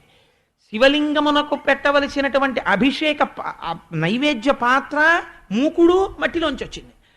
దానికి నైవేద్యం పెట్టడానికి మీరు పెట్టుకునే జలపాత్ర దీంట్లోంచి వచ్చింది. దాని ఉద్ధరిణి దీంట్లోంచి వచ్చింది. ఇవన్నీ ఏది ఇలా మారినది? నామరూపాత్మకమైనటువంటి శివలింగముగా, నామరూపాత్మకమైన జలపాత్రగా, ఉద్ధరిణిగా, నైవేద్య పాత్రగా ఏది మారినది? మట్టి మారినది. వీటన్నిటి యందు ఏది ఉన్నది? మట్టి ఉన్నది. ఈ మట్టి యందు ఏ ఉన్నవి? ఇవన్నీ ఉన్నవి కదండి. ఇవన్నీ అందులోంచే వచ్చాయి. నామరూపాత్మకమైన జగత్తంతటా వ్యాపించి ఏది ఉన్నది? మట్టే ఉన్నది. మట్టి యందేది ఉన్నది? ఇవన్నీ ఉన్నవి. కాబట్టి ఇప్పుడు జగత్తు దేని యందు ఉన్నది? బ్రహ్మమునందు ఉన్నది. బ్రహ్మము దేనిగా ఉన్నది? జగత్తుగా ఉన్నది. కాబట్టి ఉన్నది ఏది ఉన్నది? ఒక్కటే ఉన్నది, అదేది ఈశ్వరుడి. ఇది విశ్వరూప దర్శనం, ఇది జ్ఞానం, ఇది జ్యోతిర్లింగం. ఇది ఆవిష్కరించడం ఎంత అజ్ఞానంలో ఉన్నవాణ్ణి ఈశ్వరుడు అనుగ్రహిస్తే ఇది మహాశివరాత్రి నాడు అర్ధరాత్రి శివలింగ దర్శనం చెయ్యడం. ఆ ఈశ్వరానుగ్రహం కలిగితే ఏమో ఏ ఒక్కడో ఉత్తర క్షణం రమణ మహర్షి అయిపోవచ్చు. మనం ఏం చెప్పగలం? ఆ ఈశ్వరానుగ్రహం ఎవరి మీద పడుతుందో ఆ జ్ఞానసిద్ధి కలిగిందా, జ్ఞానాద్దేవతు కైవల్యం, దాని వలన మోక్షం వస్తుంది. కాబట్టి ఇప్పుడు కేవలము నా కొడుకు కొడుకు కొడుకు అని ఒక భావన చేసింది, ఒక ప్రేమ పెంచుకుంది. ఈ ప్రేమ భక్తి తెలిసి పెంచుకుందా? అక్కర్లేదు. తెలియకుండా ప్రేమించిన ఈశ్వరుణ్ణి ప్రేమించింది. ఈ భక్తికి పర్యవసానమేమి? జ్ఞానమే. ఇదే విశ్వరూప సందర్శనము. అయితే ఇక్కడ పరమాత్మ ఒకటి అనుకున్నారట, అమ్మ ఇలా జ్ఞానంతో ఉండిపోయి అమ్మ బాగా లోకములో బ్రహ్మమును చూసేస్తే ఇంకా అమ్మ నాకు అమ్మగా ఉండగలదా, ఉండలేదా? కాబట్టి మళ్ళీ వైష్ణవ మాయ కప్పాలి అంటే మళ్ళీ లోకాన్ని చూడాలి, బ్రహ్మాన్ని మర్చిపోవాలి. కాబట్టి ఏం చేశాడు? ఒక్కసారి ఉపసంహారం చేశాడు ఆ జ్ఞానాన్ని. అంతే, ఆవిడ అమ్మ అయిపోయింది, ఈయన కృష్ణుడు అయిపోయాడు, కొడుకు అయిపోయాడు. ఉపన్యాసం అయిపోగానే మళ్ళీ మీరు మీరే, నేను నేనే అని ద్వైతంలోకి వెళ్ళిపోయినట్టు. కాబట్టి ఏమైపోయింది? ఏకకాలమునందు మళ్ళీ మాయని ప్రసరింపచేసినాడు. ప్రసరిస్తే ఆవిడ మళ్ళీ ఆ వైష్ణవ మాయలోకి వెళ్ళిపోయింది. వెళ్ళిపోయి ఆయన నా కొడుకు, చిన్ని బిడ్డడు అన్న భావనలోకి వెళ్ళిపోయింది. ఇంత చిత్రంగా కొడుకుని నా పిల్లవాడే నా పిల్లవాడే అని ఇంత లీల చేసిన వాడు ఎంత అమాయకత్వం నటిస్తాడో తెలుసా అండి? ఇది వైష్ణవమాయ అంటే, ఇది పరమాత్మ యొక్క అనుగ్రహం అంటే ఎంత చిత్రంగా ఉంటుందో చూడండి. ఆయన లీల ఇన్ని చేసిన తర్వాత అమ్మకి ఎక్కడో ఇవాళ పొద్దున్న వీడి నోట్లో ఏదో చూసినట్లు గుర్తు, ఏమిటో ఏదో పులకరింత కింద ఉంది, పులకరింత కింద ఉంది అంటే దీన్ని బాగా తీసేయాలనుకున్నాడు. రాత్రి అన్నం పెడుతోంది. అన్నం పెడుతున్నప్పుడు పిల్లవాడికి అన్నం చేతిలోనో కాల్లోనో పెట్టగా నోట్లో పెడతారు. అందుకని ఆయన అస్తమానం నోరు తెరుస్తున్నాడు, అమ్మ నోట్లో అన్నం పెడుతోంది. ఇన్ని మాటలు నోరు తెరుస్తున్నా, ఇన్ని మాటలు అన్నం పెడుతున్నా ఆవిడకి అసలు జ్ఞాపకమే లేదు ఈ నోట్లోనే నేను బ్రహ్మాండాలు చూశానని. ఈయన ఎంత అమాయకత్వం ప్రదర్శించాడో తెలుసా అండి? కొంచెం అన్నం తిని పిల్లలందరూ చేసే పనే ఇంకా నాకు చాలని ఇలా ఇలా ఇలా ఇలా మూతి తిప్పేస్తుంటారు. అమ్మ ఇలా ఇలా ఇలా ఇలా పట్టుకెడుతుంటే ఇలా ఇలా ఇలా ఇలా ఇలా మూతి తిప్పేస్తే ఆఖరికి ఇలా పట్టుకుని ఇలా నోట్లో పెట్టేసి ఇలా మూతి తుడిచేస్తుంది. ఆ తిన్న గోరు ముద్దలు కదండి ఇవాళ ఇంతంత శరీరాలు అయ్యాయి. ఎంత ప్రేమ ఉందా పెట్టడంలో. జన్మాంతరంలో మళ్ళీ ఇంకా అలాంటి ఐశ్వర్యం కలుగుతుందా? ఆనాడు అమ్మ దగ్గర కూర్చుంటే అమ్మ ఎడం చేత్తో ఇలా పట్టుకుని నోట్లో ఇలా పెరుగన్నం పెట్టి ఇలా అమ్మ కుడి చేత్తో మూతి తుడి చేసినటువంటి ఆ క్షణం అమృతాన్ని తాగిన క్షణం అది కదా. మళ్ళీ అలా మనం ఆ అమాయకత్వంతో అలా కూర్చుని తినగలమా? అమ్మ దగ్గర తినగలమా? అమ్మ దగ్గర అలా తిన్న క్షణం ఏదో అది జీవితం ధన్యత పొందిన క్షణం. అదే ఇంత ఆయుర్దాయాన్ని ఇంత ఆరోగ్యాన్ని ఇచ్చినటువంటి శక్తి. కాబట్టి యశోదమ్మ కూడా అలాగే పెడుతోంది. నోట్లో పెడుతుంటే మూతి అని బిగించి నోరు ఇలా ఇలా ఇలా తిప్పేస్తున్నాడు. తిప్పేస్తుంటే ఆవిడంది, ఉరై నీకు నేను పెరుగన్నం కమ్మగా కలిపి వెన్నముద్ద నుంచి పెడుతుంటే మూతి ఇలా మూసేసి నేను తిన్నని ఇలా ఇలా తిప్పేస్తున్నావు. అవును, అన్నం పెడితే ఎందుకు సహిస్తుంది నీకు? నీకు అన్నం అక్కర్లేదు. ఏం చేస్తానో తెలుసా? కాసేపు ఆగి పూర్వం వచ్చేవారు, ఇప్పుడంటే మానేశారు. వాళ్ళు ఒక షిఫ్ట్ పెట్టేసుకున్నారు. పూర్వం రాత్రి 9 గంటలకు వచ్చేవారు. వచ్చి అమ్మా మాధవ కబళం తల్లి అనేవారు. ఇంటి ముందు నుంచి మా చిన్నతనంలో ఏలూరులో వస్తుండేవారు. అంటే ఇళ్లల్లో అన్నం తినేసిన తర్వాత మాధవ కబళం కోసం వస్తాడరా అని ఒక సంస్కృతి అలవాటు చేసేవారు. వాడికి కూడా పెట్టాలి, లేకపోతే వాడికి అన్నం తినకపోతే నిద్ర పట్టదు. అందుకే జాగరణ చేస్తే పేదవాడి కష్టం తెలుస్తుంది. అన్నం తినలేదనుకోండి నిద్ర పట్టదు వాడికి రాత్రి. అందుకని వేరే వాడికి ఒక ముద్ద ఉంచండి అని చెప్పి కాస్త ఉంచేవారు.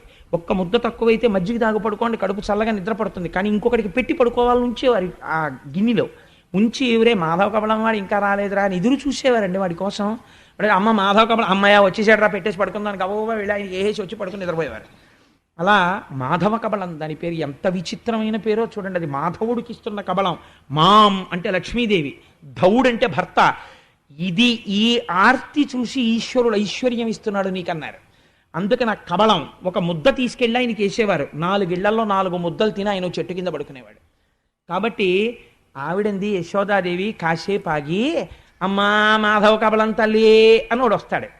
అప్పుడు నిన్నేం చేస్తానో తెలుసా? నీకు అన్నం అక్కర్లేదు కదా, నేను పెట్టింది అక్కర్లేదు కదమ్మా, ఇంట్లో పిల్లాడు ఉన్నాడమ్మా, వాడికి అన్నం అక్కర్లేదు, వాడిని పట్టుకెళ్ళిపోండి మీతోటి వాడికి ఎప్పుడు ఆ ఆటలు, ఆ ఇల్లు తిరగా, ఈ ఇల్లు తిరగా, ఇలాంటి పనులే చేస్తుంటాడు. అంటే అమ్మ మీద కోపం అనమాట, ఇలా పెట్టేసి మూతి అని చూస్తున్నాడు. నన్ను ఇచ్చేస్తావా అన్నట్టుగాను. నిన్ను ఇచ్చేస్తాను. వాళ్ళు ఏం చేస్తారో తెలుసా, వాళ్ళ దగ్గర పెద్ద పెద్ద భిక్షాపాత్రలు ఉంటాయి, పెద్ద సిల్వర్ క్యారేజీలు పట్టుకొస్తారు. ఒక్కొక్కసారి ఇంట్లో ఏదో పెళ్ళో లేకపోతే విందో అవుతుంది, చాలా ఉండిపోయాయా అంటారు. అప్పుడు వాళ్ళు 4-5 గిన్నెలు తీసేవారు, ఓ గిన్నెలోంచి తీసి ఇవన్నీ పెట్టుకుని చక్కగా పెద్ద బ్యాగ్లో పెట్టుకుని వెళ్ళిపోయేవారు, గోను సంచి లాంటి దాంట్లో. వాళ్ళ దగ్గర అలాంటిదో సంచి ఉంటుంది, నిన్ను తీసుకెళ్ళి ఆ సంచిలో పడేస్తారు. వాళ్ళు ఏం చేస్తారు తెలుసా, మూట కట్టేసి భుజాన వేసుకుని ఊరు బయటికి వెళ్ళిపోతారు. వెళ్ళిపోయి వాళ్ళందరూ బైరాగులు చెట్టు కింద పడుకుంటారు రాత్రి, ఈ మాధవ కబలం తినేసి. అక్కడికి తీసుకెళ్ళి వాళ్ళు అన్నిళ్ళల్లోంచి పట్టుకొచ్చింది నీకు పెడతారు. పాపం ఆయన అంతే కదండి, అన్నిళ్ళల్లో నైవేద్యాలు తింటాడుగా, అందుకని తెలియకుండా స్తోత్రం చేసేస్తోంది ఆవిడ. తీసుకెళ్ళి నీకు అప్పుడు పెడతారు. అప్పుడు నీకు ఎంత రుచిగా ఉంటుందో, అమ్మ పెడితే ఎందుకు ఎక్కుతుంది నీకు, అప్పుడు వాళ్ళ దగ్గర తిను. అప్పుడు వాళ్ళు తినకపోతే ఏం తినో అని ఇలా బొగ్గట్టుకుంటారు. అప్పుడు ఇలా నోరు తెరిచి తిందువు కానీ అనేటప్పటికి ఇలా కోపంగా చూస్తున్నాడు, అమ్మ వంక నన్ను అన్నేసి మాటలంటావా అని. ఇంతలోకే నిజంగా అమ్మా మాధవ కమలం తల్లి అన్నాడు ఎవరో. అయ్యో వచ్చిన వాడిని ఉట్టినే పంపించకూడదని ఈవిడ కాస్త అన్నం తీసుకుని పట్టుకెళ్ళి వేద్దామని ఓ గిన్నెలో పెట్టుకుంటోంది. గభాలను లేచాడు, వెనక నుంచి అమ్మ 2 కాళ్ళు గట్టిగా పట్టేసుకుని ఆ చీరలోకి తలపెట్టేశాడు. వదలడు అడుగులేద్దామంటే, ఉరే వదలరా అంటే, భిక్షులు ఒత్తురు ఏడ్చిన భిక్షాపాత్రమున వేయిచి బెగడించి నిను శిక్షింతురని చెప్పిన భిక్షులకని తల్లి కనియు భీతిల్లు నృపా.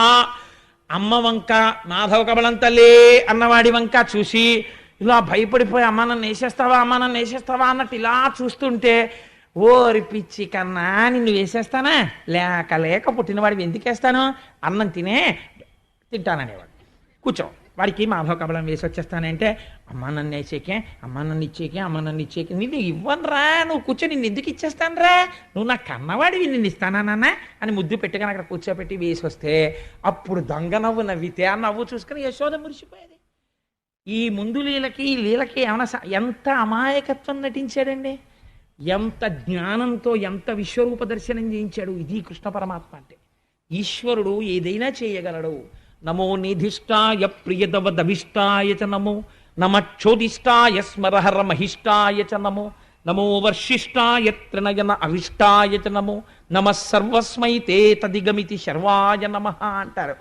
మహిమ్నా స్తోత్రంలో పుష్పదంతుడు పరమశివుణ్ణి ఉద్దేశించి దూరంగా ఉంటాడు, దగ్గరగా ఉంటాడు, అమాయకుల్లో ఉంటాడు, మహాజ్ఞాని అయి ఉంటాడు, యవ్వనంలో ఉంటాడు, వృద్ధాప్యంలో ఉంటాడు, ఒక రూపంతో ఉంటాడా ఈశ్వరుడు. ఎంత మాయ చేశాడో చూడండి.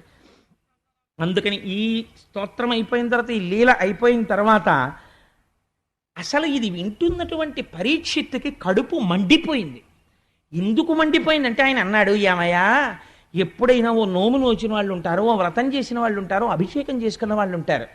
ఏమిటే సుఖమహర్షి నువ్వు చెప్తున్నది, భగవంతుణ్ణి పట్టుకుని ఇలా అంటూ ఉండడమా, విశ్వరూప సందర్శనం చూడడమా, భయపడిపోయినట్టు గట్టిగా కౌగిలించుకోవడమా, ఉండ్రానికి కూర్చోపెట్టడమా, అన్నం పెట్టడమా, పక్కన పడుకోపెట్టుకోవడమా, పాలు ఇవ్వడమా, తండ్రి గారు నందుడు గబగబా ఇంట్లోకి వస్తుంటే వేసుకున్న కిర్రు చెప్పులు కిర్రు కిర్రుమంటుంటే ఎంతో భయపడిపోయిన వాళ్ళ ఇలా నక్కి నక్కి నించోడమా, నించుని బలరాముడు కృష్ణుడు వెళ్ళి గబగబా ఆయన చేతిలో ఉన్నటువంటి ఆ పశువుల్ని తోలే కర్రని, ఆయన ఉత్తరీయాన్ని అందుకోవడమా, నాన్నగారండి కాళ్ళు కడుక్కోండి అని చిన్ని కృష్ణుడు చెంబుతో నీళ్లు తెచ్చి ఆయన కాళ్ళ మీద పోసి చిన్న బుజ్జి బుజ్జి చేతులతో కడగడమా. ఏమిటయా ఈ అదృష్టం, ప్రపంచంలో ఇలాంటి వాళ్ళు ఎవరైనా ఉన్నారయా భార్యాభర్తలు? జగదీశ్వరునకు చన్నిచ్చు తల్లిగా ఏమి నోము నోచెయ్యి యశోద, పుత్రుడంచు అతని పోషించు తండ్రిగా నందుడేమి చేసే నందితాత్మ. ముందు నాకు అసలు ఇది చెప్పన్నాడు.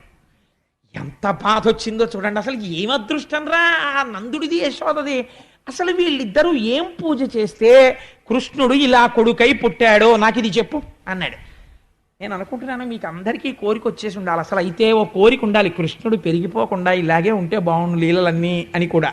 నాకైతే ఏమనిపిస్తుందో తెలుసా అండి, ఒక్కొక్క లీల దాటిపోతుంటే అమ్మో ఇంకా పెద్దవాడైపోతున్నాడు, ఇంకా గంభీరమైన స్థాయికి వెళ్ళిపోతాడు. భగవద్గీత చెప్పిన కృష్ణుడి కన్నా వెన్న దొంగతనం చేసిన కృష్ణుడే బాగుంటాడు, ఇలాగే బాగుంటాడేమో అనిపిస్తుంది నాకు. అలా ఎంత చిత్రమో చూడండి. పరీక్షిత్తు కూడా ఇదే ప్రశ్న వేశాడు. వేస్తే ఆయన అన్నారు, శుకబ్రహ్మ ఒక నవ్వు నవ్వి, ఏమి తపస్సు చేశారో నేను చెప్పనా? ఏమీ చేయలేదు. ఇది విచిత్రం.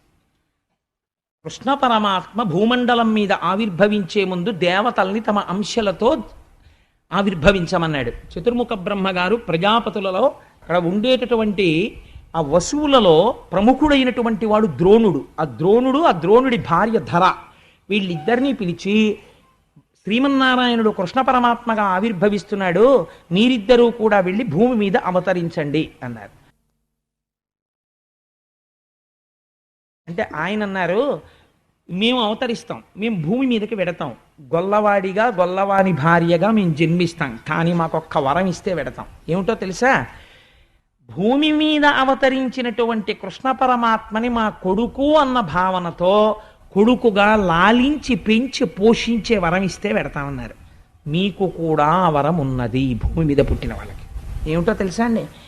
మీ ఇంట్లో ఒక్క కృష్ణమూర్తి ఉండి ఆయనకు తులసిమాలేసి ఆయన మూతి వంక చూసి, ఆయన ముక్కు వంక చూసి, ఆయన కళ్ళ వంక చూసి, ఆయన వేణువు వంక చూసి, ఆయన కట్టుకున్న పంచవంక చూసి అలా నించుంటాడు చూడు, హాయిగా టీవీ చూస్తాడు, వచ్చే వాళ్ళని చూస్తాడు, వెళ్ళే వాళ్ళని చూస్తాడు. పోనీ నాన్నగారు ఇంత అలిసిపోయారని వెళ్ళి ఓ తులసిమాల తను తెచ్చుకోవచ్చు కదా, ఓ 2 రూపాయలు పెట్టి తులసిమాల తేడు, ఏమీ చెయ్యడు, ఓ పురాణానికి రాడు, ఓ గుళ్ళోకి రాడు. నాన్నగారండి మీరు బయట తాళం వేసుకెళ్ళిపోండి, నేను ఇంట్లో ఆడుకుంటానని ఎప్పుడు ఆ వేణువు పెట్టుకుని ఆడుకుంటూ ఉంటాడు ఇంట్లో తిరుగుతూ. ఇలా అయితే ఎలాగరా నాన్న, కృష్ణుడి వంక చూసి మీరేదో తండ్రి అనుకుని, ఆ తర్వాత ఒక రోజున స్వామి నువ్వు జగత్ ప్రభువి అనుకుని, అమ్మో కృష్ణుడికి పొద్దున్నే పాలు ఇవ్వకపోతే బాబాయ్ చాలా అల్లరి చేసేస్తాడు, అమ్మ నాకు ఇంకా పాలు ఇవ్వలేదా అనుకుని ఇంటి ఆవిడ అనుకుని ఓ గ్లాస్తో కొద్దిగా పాలు తీసుకొచ్చి ఆయన దగ్గర పెట్టి, కృష్ణ పాలు తాగాయి, ఏడుపు మొదలెట్టకు, అమ్మ నువ్వు ఇంకా పాలు ఇవ్వలేదమ్మా అని అరవకు, కాసిన పాలు తాగు అని కాసిన పాలు అక్కడెట్టి కాస్త అన్నం తినే ముందు ఇంత పెరుగన్నం కలుపుకొని గబగబా కృష్ణయ్య వచ్చి పక్కన కూర్చున్నట్టు ఓ ముద్ద ఆయనకి పెట్టి ఓ ముద్ద తను తింటున్నట్టు భావన చేస్తే మీరు యశోద కాగలరు. అంతే కదండి. మరి అదే కదా వాళ్ళు అడిగింది, అదే కదా ఆయన ఇచ్చింది. కాబట్టి ఇదయ్యా వాళ్ళు అడిగింది. లోపల ఇక్కడ అటువంటి సంస్కార బలం ఉండగలిగితే కృష్ణుడు లొంగుతాడు అని ఆ రోజున సుఖబ్రహ్మ ఈ అద్భుతమైనటువంటి ఈ ఆఖ్యానాన్ని వివరించి ఇప్పుడు చెప్పబోయేటటువంటి లీల ఉలూకల బంధనము అంటారు దీన్ని. ఈ ఉలూకల బంధనము మహాత్ములైనటువంటి వారు కొంతమంది అయితే ధ్యానం చేస్తూ స్పృహ తప్పిపోయి 6 నెలలు అలా ఉండిపోయారు. అంత అద్భుతమైనటువంటి లీల. నాకు తెలిసి నేను అనుకుంటున్నాను, నాకున్న పరిమితమైన పరిజ్ఞానంలో భాగవతం మొత్తం మీద తలమానికమైనటువంటి లీల ఇదే. గోవింద పట్టాభిషేకం కూడా దీని తర్వాతే. అంత గొప్ప లీల ఈ లీల. ఈ లీల వినడం కోసమని ప్రత్యేకం చెప్పించుకుంటారు. చెప్పించుకుని అయ్యా మాకొక్కసారి ఉలూకల బంధనం చెప్పరా అని అడుగుతూ ఉంటారు పెద్దలు. అలా చెప్పించుకొని పెద్దల్ని పిలిచి విని పొంగిపోతుంటారు. అంత సర్వోత్కృష్టమైన లీల ఉలూకల బంధన వృత్తాంతం. ఇవాళ మహాశివరాత్రి మన అదృష్టం. నేను ప్రత్యేకం తేలేదు, వరుసలో ఉలూకల బంధనం వచ్చింది. నాకు నిన్న రాత్రిది జ్ఞాపకం వచ్చే పక్కన పెట్టడానికి నువ్వెవరు, వీళ్ళందరికీ ఉలూకల బంధనం చెప్పించాలని ఇవాల్టికి ఆ లీల తెచ్చాను. పక్కన పెట్టడానికి నువ్వెవరు, నువ్వు అదే చెప్పనిపించింది. కాబట్టి రేపు నేను అదే చెప్తానడానికి కారణం అది. కాబట్టి ఇప్పుడు నేను ఉలూకల బంధన వృత్తాంతం చెప్తాను, మీరు సంతోషంగా దాన్ని అవధరించండి. ఒకనాడు యశోదమ్మ ఆ పెరుగు చిలుకుతోంది. భగవానుడు జన్మించిన తరువాత అక్కడ ఐశ్వర్యం ఎక్కువైపోయింది. ఐశ్వర్యం ఎక్కువైపోవడం అంటే ఎవరికి ఏది ఐశ్వర్యమో అది ఐశ్వర్యం. ఒక బ్రాహ్మణుడు ఉన్నాడు అనుకోండి, ఆయన యందు జ్ఞాన విభూతి విశేషంగా పెరగడం ఆయనకు ఐశ్వర్యం. ఆయన 10 మందిని ఉద్ధరించగలగడం ఆయనకు ఐశ్వర్యం. ఒక వైశ్యుడు ఉన్నాడనుకోండి, ఆయన వర్తకం బాగా సాగడం ఆయనకు ఐశ్వర్యం. ఒక ఉద్యోగి ఉన్నాడనుకోండి, తన ప్రభువు అధికారి మెచ్చుకునేటట్టుగా తాను పని చేయగలగడం ఆయనకు ఐశ్వర్యం. గొల్లలకి వాళ్ళకి తెల్లవారి లేస్తే ఐశ్వర్యం పాలు, పెరుగు, వెన్న, నెయ్యి, ఇవి పెరగడం వాళ్ళకి ఐశ్వర్యం. కృష్ణ పరమాత్మ ఆవిర్భవించిన తరువాత విశేషమైనటువంటి పాలు ఇవ్వడం మొదలుపెట్టాయి అక్కడ ఉన్నటువంటి గోవులన్నీ కూడా. అందుచేత వాళ్ళకి ఆ పాలు పెరిగాయి, పెరుగు పెరిగింది, వెన్న పెరిగింది, నెయ్యి పెరిగింది. చిత్రం ఏమిటంటే షేరు పాలు ఇచ్చేటటువంటి ఆవులు 4 షేర్ల పాలు ఇస్తున్నాయి. చిన్న చిన్న కుండలు ఉన్న వాళ్ళు పెద్ద పెద్ద కుండలు కొనుక్కున్నారు. ఆ పాలు కూడా గట్టిగా తోడుకునేవి. ఎవరి ఐశ్వర్యం వాళ్ళకి ఆదరణీయం. ఒక బ్రాహ్మణుడు ఉన్నాడు అనుకోండి, ఆయనకి జ్ఞానమునందు అభినవేశం ఉందనుకోండి, ఆయనకి ఉత్సాహం ఉందనుకోండి, ఆయన తెల్లవారు లేవగానే స్నానం చేసి గాయత్రి చేసుకుంటే తప్ప బయటికి రాడు. అలా వాళ్ళు చల్ల చిలికితే వాళ్ళు మామూలుగా చల్ల చిలకరు. చల్ల చిలికే ముందు వాళ్ళు తలస్నానం చేసి చక్కటి పట్టు చీర కట్టుకుని కొప్పులో పువ్వులు పెట్టుకుని ఇక్కడ నుంచి ఇక్కడికి గాజులు వేసుకుని, ఇవన్నీ ఐశ్వర్యాలు. మెడలో మంగళసూత్రం చప్పుడవుతుండగా ఇన్ని గొలుసులు వేసుకుని ఆ పట్టు చీర తీసి ఇలా దోపుకుని చక్కగా ఆ తాడు పట్టుకుని, ఇంట్లో ఆడవాళ్ళకి ఉన్న గమ్మత్తైన శక్తి ఒకటి ఉంటుంది. ఏమిటో తెలుసా అండి? వాళ్ళు వేదప్రోక్తమైనటువంటివి మంత్రబద్ధమైన విషయములే చదవాలని ఏం లేదు. అందుకే ఆడవాళ్ళు చదువుకోవడానికి వీలైన రీతిలో, ప్రమాదరహితమైన రీతిలో ఉంటాయి కొన్ని కొన్ని. ఇప్పుడు లక్ష్మీ కళ్యాణం మీకు ఇచ్చిన బహుమానం లాంటిది. ఇవి చదువుకుంటుంటే అవి వినపడుతుండగా ఇంట్లోకి భూతప్రేతాది శక్తులు ప్రవేశించవు. రెండు, ఈశ్వరనామం వినపడుతుంటుంది కాబట్టి ఇంట్లో ఒక గొప్ప సంస్కార బలం, ఐశ్వర్యం వృద్ధిలోకి వస్తాయి. వీళ్ళు చెప్తున్నటువంటి భగవన్నామం భర్తని కూడా రక్షిస్తుంది. కాబట్టి పూర్వం అలా భగవన్నామం చెప్తూనే అన్ని నడిపిస్తూ ఉండేవారు. నేను తరచు చెప్తుంటాను, మా చిన్నతనంలో నిద్ర లేచేటప్పటికి మమ్మల్ని 4 గంటలకు లేపి ఒరే మొహం కడుక్కొని చదువుకోండి అనేవారు. నిజంగా చదువుకుందామని కూర్చుంటే అప్పుడప్పుడు మా అమ్మమ్మ గారు వాళ్ళు వస్తుండేవారు, వీధిలో కూర్చుని చదువుకోండి అనేవారు. ఎందుకంటే మా బలహీనత కనిపెట్టేశారు వాళ్ళు. పెరట్లో ఒక లైట్ సరిపోతుంది కదా అని, ఒరే మీరు వంటింట్లో కూర్చొని చదువుకోండి, మేమేమో అక్కడ ఏదో స్నానాలు చేస్తామంటే, వీళ్ళు మామూలుగా స్నానం చేసేవారు కాదు. స్నానం చేస్తూ అందమైన పాటలు పాడేవారు స్వామికి. ఒంటి చర్మము తీసి చెప్పులు కుట్టిన కక్కయ్య వచ్చేను మేలుకో, మేలుకో జగదీశ మేలుకో, పరమేశ మేలుకు నీ మమ్మింక ఏలుకో అని ఇలాంటివి పాడుతుంటే మా మనస్సు దాని మీద కలిపేది. అబ్బాయి ఎంత బాగుందో ఆ సుప్రభాతం. ఏమిటో ఒంటి చర్మము తీసి చెప్పులు కొట్టిన అని, ఇక్కడ హుమయూన్ చక్రవర్తికి అక్బర్ జన్మించను అంటుండేవాళ్ళం, కానీ ఒంటి చర్మము తీసి చెప్పులు కొట్టిన దాని మీదకి వెళ్ళిపోతుండేది ధ్యాస. వీళ్ళు కనిపెట్టేసి కొన్నాళ్ళకి వీధిలో కూర్చో అన్నారు. అలా అయిపోయిన తర్వాత వదిలిపెట్టేవారా? ఇది అయిపోయేది అంతే. సుప్రభాతం మానసికంగా వెళ్ళిపోయేవారు ఎక్కడికో.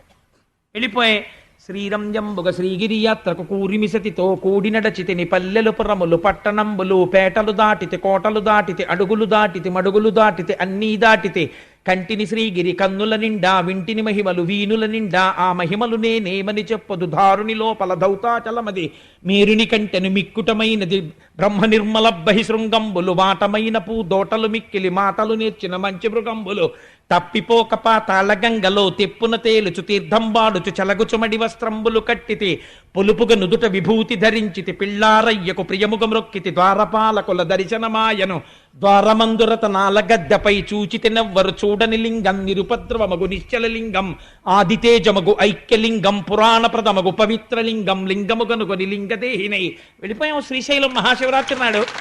అలా మానసికంగా శ్రీశైలం వెళ్ళిపోయేవారు. రాత్రి అయ్యేటప్పటికి మళ్ళీ పడుకుంటూ లాలి లలితాంబ లాలి మా ఇంట వెలయుమా పద్మపాణి హరిసాటి నీలవేణి భక్తులా పాలిటిది కల్పవల్లి అని అది చెప్పడం కూడా చిట్ట చివరికి వచ్చేసేటప్పటికి ఎంత అందంగా చెప్పేవారంటే, చాగంటి వారింట బాలకోమార్తెవై బంగారు పువ్వులా పూజ చేతు అని మా అమ్మమ్మ గారు పాడుతున్నారు అనుకోండి.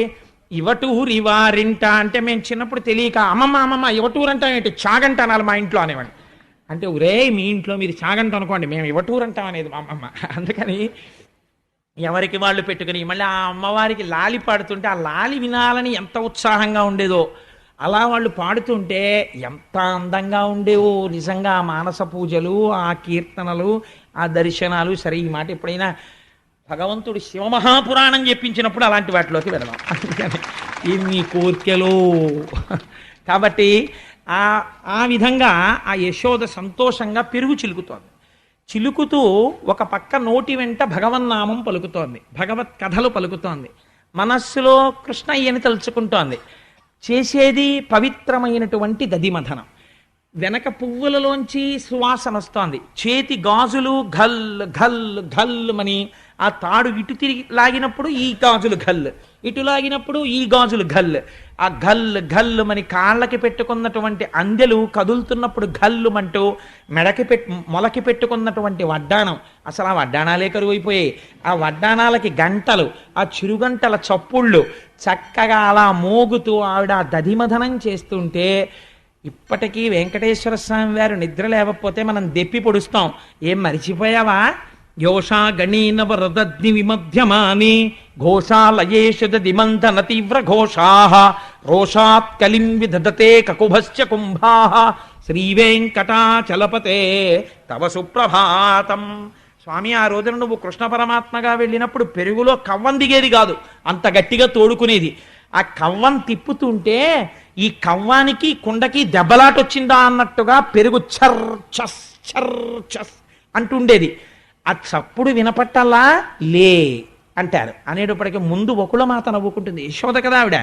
అందుకని అలా ఏదో చక్కటి భగవత్ స్తోత్రాలు ఆలాపన చేస్తూ ఆ యశోద దధిమధనం చేస్తోంది. ఎక్కడ నుంచి వచ్చాడో మహానుభావుడు.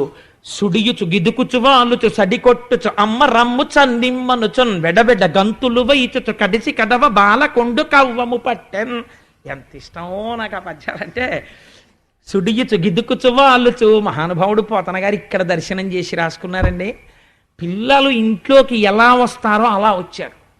ఏదో పెళ్లివారు వస్తారు సాయంకాలం 6 గంటలకి, మగ పెళ్లివారు కదా అని ఏదో చాలా గౌరవంగా గంభీరంగా వాళ్ళతో మర్యాద ఇచ్చి మాట్లాడాలి కదా అని మాట్లాడుతుంటాడు ఇంటి యజమానురాలును. పిల్లలకి ఏం తెలుస్తుంది? వాడు గబగబా ఒంటి నిండా మట్టి రాసేసుకొని పరిగెత్తుకొచ్చేసి, నానమ్మ నాకు మంచినీళ్ళు ఇస్తావా? ఇవాళ నేను మంచినీళ్ళు తాకు వెళ్ళిపోవాలి, ఆటకి అవతల పరిగెత్తాలి, నేను ఆటకి నాకు టైం అయిపోతుంది, తొందరగా నీళ్ళు ఇచ్చేయంటాడు. ఇవ్వలేదనుకోండి, ఒరే ఉండరా ఇస్తాను అన్నారనుకోండి, వాడి బింది మీద పళ్ళెం ఇలా లాగి అవతల పారేసి ఖందని గ్లాస్ అప్పుడైపోయేటట్టు నీళ్లలో ముంచేసి ఆ మట్టి నీళ్లు గడగడగడగడగడ 8 గుక్కలు తాగేస్తాడు. 6 గుక్కలు మీదో చేసుకుని ఆ ఎంగిలి గ్లాస్ అక్కడ ఎట్టేసి మీరు పవిత్రం అయిపోయారు తాగేయండి అని అమాంతం పరిగెత్తుకుంటూ వెళ్ళిపోతాడు. పిలుస్తున్నవాడు ఆగడిహ. అలా ఎక్కడి నుంచి వచ్చాడో తెలియదు. సుడియుచు గిదుకుచు వాలుచు సడికొట్టుచు అమ్మ రమ్ము చన్నిమ్మనుచున్. అమ్మ నాకు అవతల ఆటలకు వేళైపోయింది, పిల్లలందరూ ఆడుకుంటున్నారు, నేను వెళ్ళి దొంగ పెట్టాలి, నేను చాలా అలిసిపోయాను, నాకు ఆకలి వేసేస్తుంది, నాకు తొందరగా పాలు తాగుదామని వచ్చాను, అమ్మ ఇస్తావా ఇవ్వా అంటే ఆవిడ వీడి హడావిడి చూసి పొంగిపోయింది. నేను ఆయన అండం కూడా మర్చిపోతున్నాను. ఆయన హడావిడి చూసి పొంగిపోయి, ఏమిట్రా నీ హడావిడి ఏమిటి, ఆ పాల కోసం ఏమిటి, ఆ హడావిడి ఏమిటి, ఆ చిందులేమిటి, ఆ గంతులేమిటి అని ఆ కృష్ణయ్యని చూసుకుని మనసులో పొంగొచ్చేసి, చిన్ని కృష్ణయ్య ఎంత బాగున్నాడో అని ఆ పిల్లాడి వంక చూసి పొంగిపోతూ ఏం చేస్తాడో చూద్దామని ఆ చల్లై చిలుకుతాడు. చిలుకితే ఆయన ఒప్పుకుంటాడా? ఏంటమ్మా నేను ఎంత అడిగినా పాలు ఇవ్వకుండా చల్ల చేసుకుంటూ కూర్చుంటావు, నువ్వు చల్ల ఆపి నాకు పాలు ఇస్తావా ఇవ్వా? నాకు కవ్వం పట్టుకున్నట్ట గట్టిగా పట్టుకుని కవ్వం ఆపేశాడు. ఆపగలడా? చిన్ని చెయ్యి. ఆ కవ్వం ఇలా పట్టుకుంటే ఆ కవ్వం తిరిగితే చెయ్యికి నిప్పెడుతుందేమో అని బెంగ అమ్మకి. అందుకని ఆపేసి అమ్మని ప్రేమతో జయించాడు. ఆ కృష్ణ పరమాత్మే కావచ్చు, అంత కృష్ణ పరమాత్మ అయినా చెయ్యేమవుతుందో అని చల్ల చేయడం ఆపేసింది అమ్మ. అమ్మే అంటే గెలుపు అక్కడే ప్రారంభమైపోయింది. భక్తి అమ్మతనంతో గెలిచేసిందండి కృష్ణుని యశోద. అందుకని సుడియుచు గిదుకుచు వాలుచు సడికొట్టుచు అమ్మ రమ్ము చన్నిమ్మనుచున్ వెడవెడ గంతులు వైచుచు కదిసి కడవ బాలకొండు కవ్వము పట్టెన్. పొంగిపోయింది. అయ్యో పిల్లాడు ఆకలేస్తోంది అంటున్నాడు అని తీసుకొచ్చి ఒళ్ళో కూర్చోపెట్టుకుంది, పడుకోబెట్టుకుని స్తన్యం ఇచ్చి పాలిస్తోంది. పాలు తాగుతున్నాడు. ఈలోగా చూసేసరికి అక్కడ పొయ్యి మీద పాలు పెట్టింది. ఆ రోజుల్లో గ్యాస్ స్టవ్లు కాదు కదా, సన్నని సెగ మీద పాలు పెట్టేవారు. ఆ పాలు ఇలా పొంగి పైకి వస్తున్నాయి. ఆవిడ చూసింది, పొయ్యిలో పడిపోతాయేమో పాలు అని ఆ పిల్లవాడిని గబగబా అక్కడ పెట్టి వెళ్ళి ఆ పాలు పూర్వం దించడం అంటే అంత తేలిక కాదు. ఎందుకంటే ఆ మంట కట్టెల మంట. ఆ కట్టెల్ని కిందకి దిగజార్చి పక్కన పొయ్యికి అరుగు ఉండేది, ఇవి తీసి ఆ అరుగు మీద పెట్టి కుండ లోపల బరువుకి కింద చిట్లిపోతుంది. అందుకని ఈ పాలకుండ పట్టుకెళ్ళి ఓ చుట్ట కుదురు మీద పెట్టాలి. కాగిపోయిన పాలకి పైన మూత పూర్తిగా పెట్టేశారనుకోండి, ఆ పాలకి రుచి రాదు. ఓరగిలా ఓ పళ్ళెం పెట్టాలి. అదంతా చాలా జాగ్రత్తగా చేయవలసినటువంటి వ్యవహారం. నీకు ఇంత తర్ఫీదు ఎక్కడిది అని అనుకోకండి, ఒక్కసారి చేస్తే చాలదా గుర్తుపెట్టుకోవడానికి. కాబట్టి ఆ కుండ తీసుకెళ్ళి ఓ చుట్ట కుదిరేసి ముందు, అప్పుడు ఆ కుండ దింపి వేడిగా ఉంటుంది కదా, పైకెత్తారనుకోండి ఈ కింద బరువుకి అది పిడక్కన ఆ ముక్కలు ఊడిపోయి కుండ కింద పడిపోతుంది. అందుకని దాన్ని చాలా జాగ్రత్తగా పట్టుకోవాలి, అంచుల వరకు పట్టుకోవాలి, ఎక్కువ ఎత్తెత్తకుండా కొంచెం కింద వరకే పట్టుకుని తీసుకెళ్లి చుట్టకూరు మీద పెట్టుకోవాలి. సో ఇవన్నీ చెయ్యడానికి కొంత నైపుణ్యం ఉండాలి గొల్లకాంతకి. అందుకని అమ్మ కొంచెం జాగ్రత్తగా ఈ పనులన్నీ చేస్తూ ఆ కుండ తీసుకెళ్ళి అక్కడ పెడుతోంది. అంతే, పాలు తాగుతున్న వాడిని పాలు పొంగిపోతున్నాయని పక్కన పెట్టేసి వెళ్ళిపోయింది కదా. ఇంకా ఈయన ఇక్కడ కింద కూర్చోపెట్టిందంతే.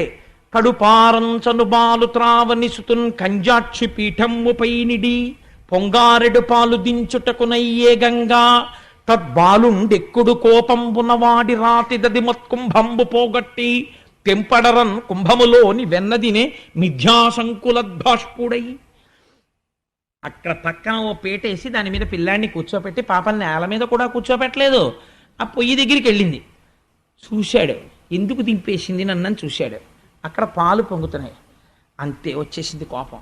పాలు పొంగితే వెళ్ళరండి అంటే, నాకు పాలు ఇవ్వడం కన్నా నేను అవతల ఆటలకు వెళ్ళిపోవాలి. ముందే చెప్పాను, నేను వెళ్ళిపోవాలి, తొందరగా పాలిమ్మని. నాకు పాలు ఇవ్వడం మానేసి నన్ను పీట మీద కూర్చోపెట్టి నువ్వు పాలు తీసుకోవడానికి వెళ్ళిపోయావా అంటే, నేను ఆటలు మానేసి నువ్వు మళ్ళీ పాలు ఇచ్చే వరకు నేను కూర్చుంటానా? ఇది ఆయనకు వచ్చిన భావన. కాబట్టి కోపం వచ్చేసింది. తింపడరన్, ఇంకా చాలా కోపం వచ్చేసి పెదవులు అదిరిపోతున్నాయి, ఈ బుగ్గలు ఎర్ర పడిపోయి. అసలే చిన్ని కృష్ణుడు, ఓ చిన్న కొప్పు, దానికి ఓ ముత్యాల సరాలు, చేతిలో ఓ వేణువు, ఓ కొమ్ము బూర, ఇవన్నీ పట్టుకుని ఇలా కూర్చుని వినాయకుడిలాగా కోపం వచ్చేసి పెదిమిలు అదిరిపోయి ఏం చెయ్యాలో తెలియలేదు. అత్త మీద కోపం దుత్త మీద చూపించారంటారే, అలా అక్కడ 4 రాళ్ళు ఉన్నాయి. ఆ రాళ్ళు తీశాడు. రాళ్ళు ఎందుకుంటాయండి అని మీకు అనుమానం రావచ్చు. ఈ కుండలు అవి పెట్టే దగ్గర ఒరిగిపోకుండా ఒక్కొక్కసారి కొంచెం దాపు పెట్టడానికి రాళ్ళు పెట్టుకుంటూ ఉంటారు. అందులో ఆ రాళ్ళు ఉన్నాయి. ఓ రాయి తీసి ఆ కుండకేసి కొట్టాడు. కొడితే ఆ కుండ పగిలిపోయాడు.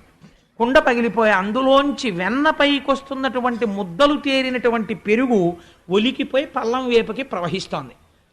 చూశాడు, నిజంగా ఇంతకన్నా కష్టం ఇంటి యజమానురాలికి వేరొకటి ఉండదు తెలుసా అండి. ఖచ్చితంగా అసలే అప్పటి వరకు ఇంటికి వచ్చేవాళ్ళు వెళ్ళేవాళ్ళు టైం లేక 10 గబగబా టిఫిన్ తిని ఆఫీస్కి వెళ్ళిపోదాం అనుకుంటుంటే ఇంటి ఆయన గబాలన ఆయన ముందు తినేసి, నేను ప్యాంటు షర్టు వేసేసుకుంటాను నువ్వు తివులు అని ఈయన గబాలన మజ్జిగ గ్లాసు కింద పంపేశాడు అనుకోండి. నిజంగా ఆవిడకుంటుందండి కష్టం, అందులో కాలేస్తే జారిపోతారు. ఫ్లోరింగ్ చూస్తే మార్బుల్ చేయించేశాడు. అందుకని మళ్ళీ ఏం చేయాలి, దాని మీద ఆ జిడ్డంతా విరిగిపోవడానికి మళ్ళీ ఏదో బియ్య పిండో ఏదో వేయాలి. ఉన్నవాడు ఊరుకోడు. ఆవిడ లోపల నుంచి వచ్చే లోపల ఇదంతా ఏదో సర్దేద్దాం అనుకుని ఓ బట్టోట పట్టుకొచ్చి ఇల్లంతా అలికేస్తుంటాడు. అయ్యా మీరు చేశారు కానీ మహాప్రభో చేసింది చాలు, ఆ జిడ్డు ఇల్లంతా కూడా పెడితే అందరూ పడిపోతారు, అలా ఆగండి నేను ఎత్తుకుంటాను. అదృష్టం కదా మీ వంటి భర్త, అందుకని అలా ఉండండి అని బియ్య పిండి తెచ్చుకొని చల్లుకుంటుంది ఆవిడ. అందుచేత యశోదకి ఇప్పుడు అంత ఇబ్బంది వచ్చింది, ఇల్లంతా మజ్జిగే. కాబట్టి ఆవిడేం చేసింది, అట్నుంచి ఇటు వచ్చి చూసి నేనేం చేస్తున్నట్ట కుండ బద్దలు కొట్టేశాను, అమ్మకు కోపం వస్తుందేమో అని అనుమానం వచ్చింది.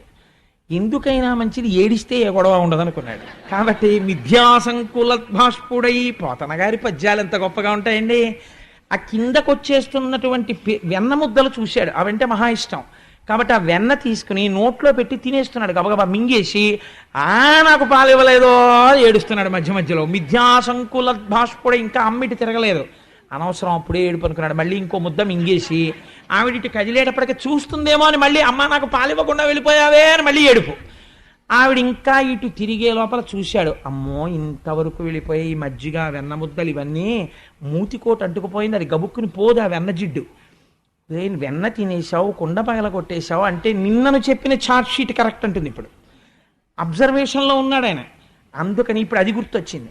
ఒరే లేనిపోని గొడవ, కుండ పగల కొట్టేశాను, అసలు అమ్మకి చిక్కకుండా వెళ్ళిపోతే గొడవ వదిలిపోతుందని 2 చేతులతో 2 వెన్న ముద్దలు పట్టుకుని గబ్బ ఇంట్లోంచి వెళ్ళిపోయి పక్కింట్లోకి వెళ్ళిపోయాడు. వెళ్ళిపోయి ఏ అవతారంలో ఉంటే ఏమిటి, ఆయనకి స్నేహం వానరాలతోటే. ఆ కోతులంటే ఎంత ఇష్టమో మా స్వామికి.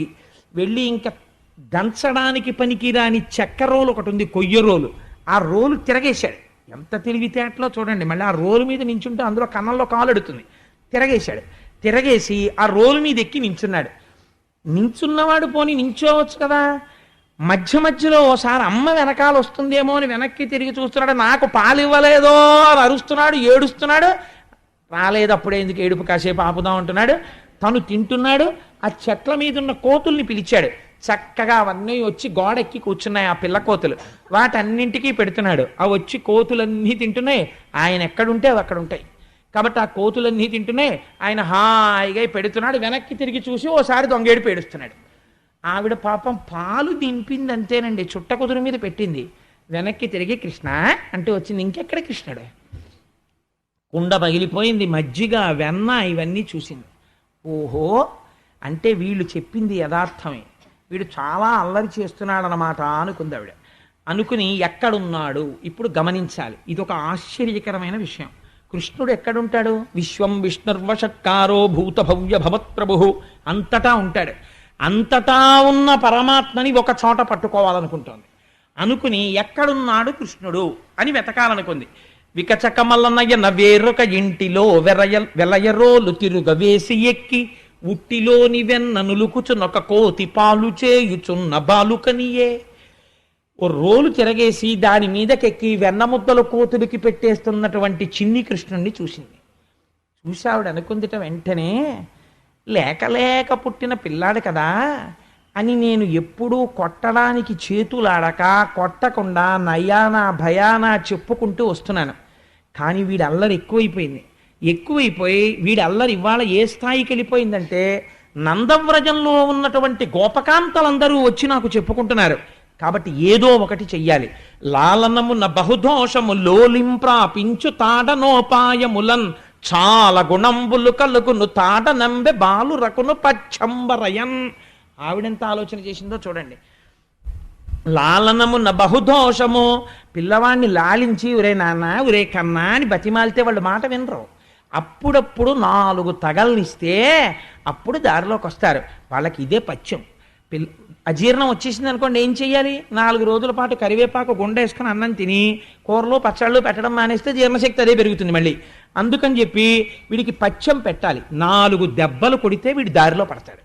కాబట్టి ఇవాళ వీడిని కట్టేస్తాను కొట్టేస్తాను అనుకుని ఆ కృష్ణ పరమాత్మని పట్టుకోవడం కోసం అని చెప్పేసి కృష్ణుణ్ణి పట్టుకోవడం అంటే మాటలేంటండి, అంత తేలికేం కాదు. ఆయనేమో ఇంత ఉంటాడు, తుర్రుని పారిపోతాడు ఇటో.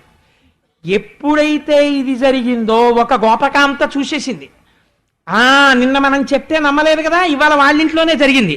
ఇప్పుడు ఏం చేస్తుందో, పట్టుకోలేకపోయారా అనుకుంది కదా, ఇప్పుడు పట్టుకుంటుందో పట్టుకోలేదో మనం చూద్దాం. ఇప్పుడు మనం అడ్డగించద్దు, మనం అందరం స్పెక్టేటర్స్ గ్యాలరీలో.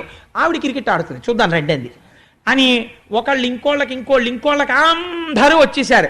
వచ్చేసి గోపకాంతలందరూ నవ్వుతూ నిలబడ్డారు. ఏం చేస్తావో చూస్తామని. ఇప్పుడు మొగుడు కొట్టాడని కాదు, తోడికోడలు దెప్పిందని బాధ. అందుకని ఇప్పుడు తను పట్టుకోగలదో పట్టుకోలేదో కాదు, వీళ్ళందరూ పట్టుకోలేకపోతే ఏమంటారో అని బాధ. కాబట్టి ఆవిడందిట, ఒరే కృష్ణ ఏమిటి అల్లరి చూస్తున్నాను, మర్యాద ఇస్తే నువ్వు బాగుపడేటట్టు లేవు, చూడు నిన్ను పట్టుకుంటాను నిన్ను కొట్టేస్తాను ఇవాళ అని ఒక గొప్ప మాట అంది. అంటే నేను తల్లిని కదా, నేను ఎందుకు పట్టుకోలేను? వీళ్ళంటే పట్టుకోలేకపోయారు. పట్టిన పట్టుబడని నిన్ను పట్టెదన్నని చల్లముకొనిన పట్టుటబెట్టే పట్టుబడ వండ్రు పట్టి పట్టుకొన నాకు కాక పరులకు వశమే అందావిడ. చూడు ఏమిటో నిన్ను పట్టుకోవడం చాలా కష్టం అంటున్నారు వీళ్ళందరూ. నిన్ను పట్టుకోవాలంటే నాకు పెద్ద కష్టం రా, నిన్ను చూడు ఎలా పట్టుకుంటాను కట్టేస్తాను కొట్టేస్తాను ఇవాళ. అలా అనగానే ఆయనకి అనవసరంగా స్థానిక భద్రతా సూచనగా 3వ నెంబర్ ప్రమాద పతాకం ఆవిడ ఎగరేసింది. ఆయనకి తెలిసిపోయింది ఇవాళ పట్టుకుంటుంది. కాబట్టి ఈ మాట అనగానే ఆ కోతులకి పెడుతున్న వెన్న వదిలేసి ఆ రోలు మించి దూకించాడు. చిన్న పట్టుపంచ కట్టుకున్నాడు, మొలకి గంటుంది, అమ్మ పెట్టినటువంటి కాళ్ళకి గజ్జెలున్నాయి. ఎటు పరిగెత్తినా తెలిసిపోతుంది ఆ గజ్జల వల్ల. ఇప్పుడు ఆ గజ్జలతో ఉన్నవాడు తుర్రున పారిపోయాడు.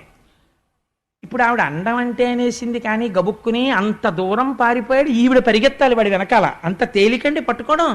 అందుకని ఇప్పుడు వాడిని పట్టుకోవాలంటే ఒక ఎక్సర్సైజ్ ఉండాలి.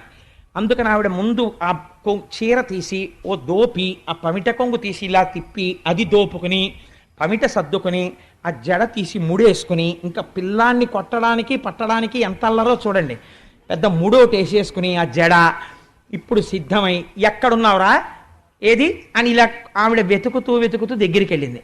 స్తంభాదికంబులు తనకు అడ్డంబైన అట్టట్టునని పట్టు వీని ఈ తప్పు సైరింపు ఇంక దొంగిలబోదు నేనని ముని ముట్ట నిడ్చువాని కాటుక నిరయంగ కందులు నులుముచు వెడలు కన్నీటితో వగచువాని ఏ దశ వచ్చునో ఇది ఎని పలుమార్లు సురుగుచు క్రీగంట చూచువాని గుడబారి పట్టుకొని వెర్రపచు చిన్ని పెన్న దొంగ చిక్కెననుచు కొట్ట చేతులాడక పూబోడి కరుణతోడ బాలు కట్టదలచే.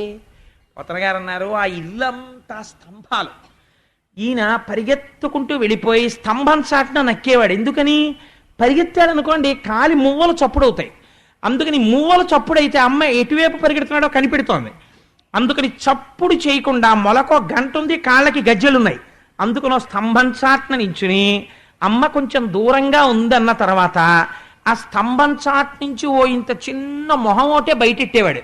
బయటెట్టి చూసేవాడు అమ్మని. ఓ చిన్న నెమలిపించం ఒకటి పెట్టుకుని చూసి స్తంభాదికంబులు తనకు అడ్డంబైన అట్టట్టునని పట్టు వాని వీని అమ్మ చూసేసేది. ఆవిడేమిటి పరిగెత్తి పరిగెత్తి పరిగెత్తి అలిసిపోయి ఈ స్తంభం చాట్న ఆయన ఉంటే తను చూడనట్టుగా ఉట్టినే ఆ స్తంభాల దగ్గరికి వెళ్ళి మెల్లిగా ఈ స్తంభం దగ్గరికి వచ్చేది. వస్తే మీరు చూసే ఉంటారు చిన్నతనంలో పిల్లల్ని, ఆయన ఆ చాట్ను ఉన్నాడు, అటు పారిపోదామంటే ఆవిడ ఇటు వచ్చేది, ఇటు పారిపోదామంటే ఇటు వచ్చేది. ఆవిడ పట్టుకుందామని ఇటు ఇటు చెయ్యి పెడుతుంటే ఇటు వచ్చినట్టు పరిగెత్తినట్టు ఆవిడ ఇలా అనేటప్పటికి ఇటు పరిగెత్తి వెళ్ళిపోయాడు. మళ్ళీ పారిపోయి ఇంకో స్తంభం చాటుకు వెళ్ళిపోయాడు.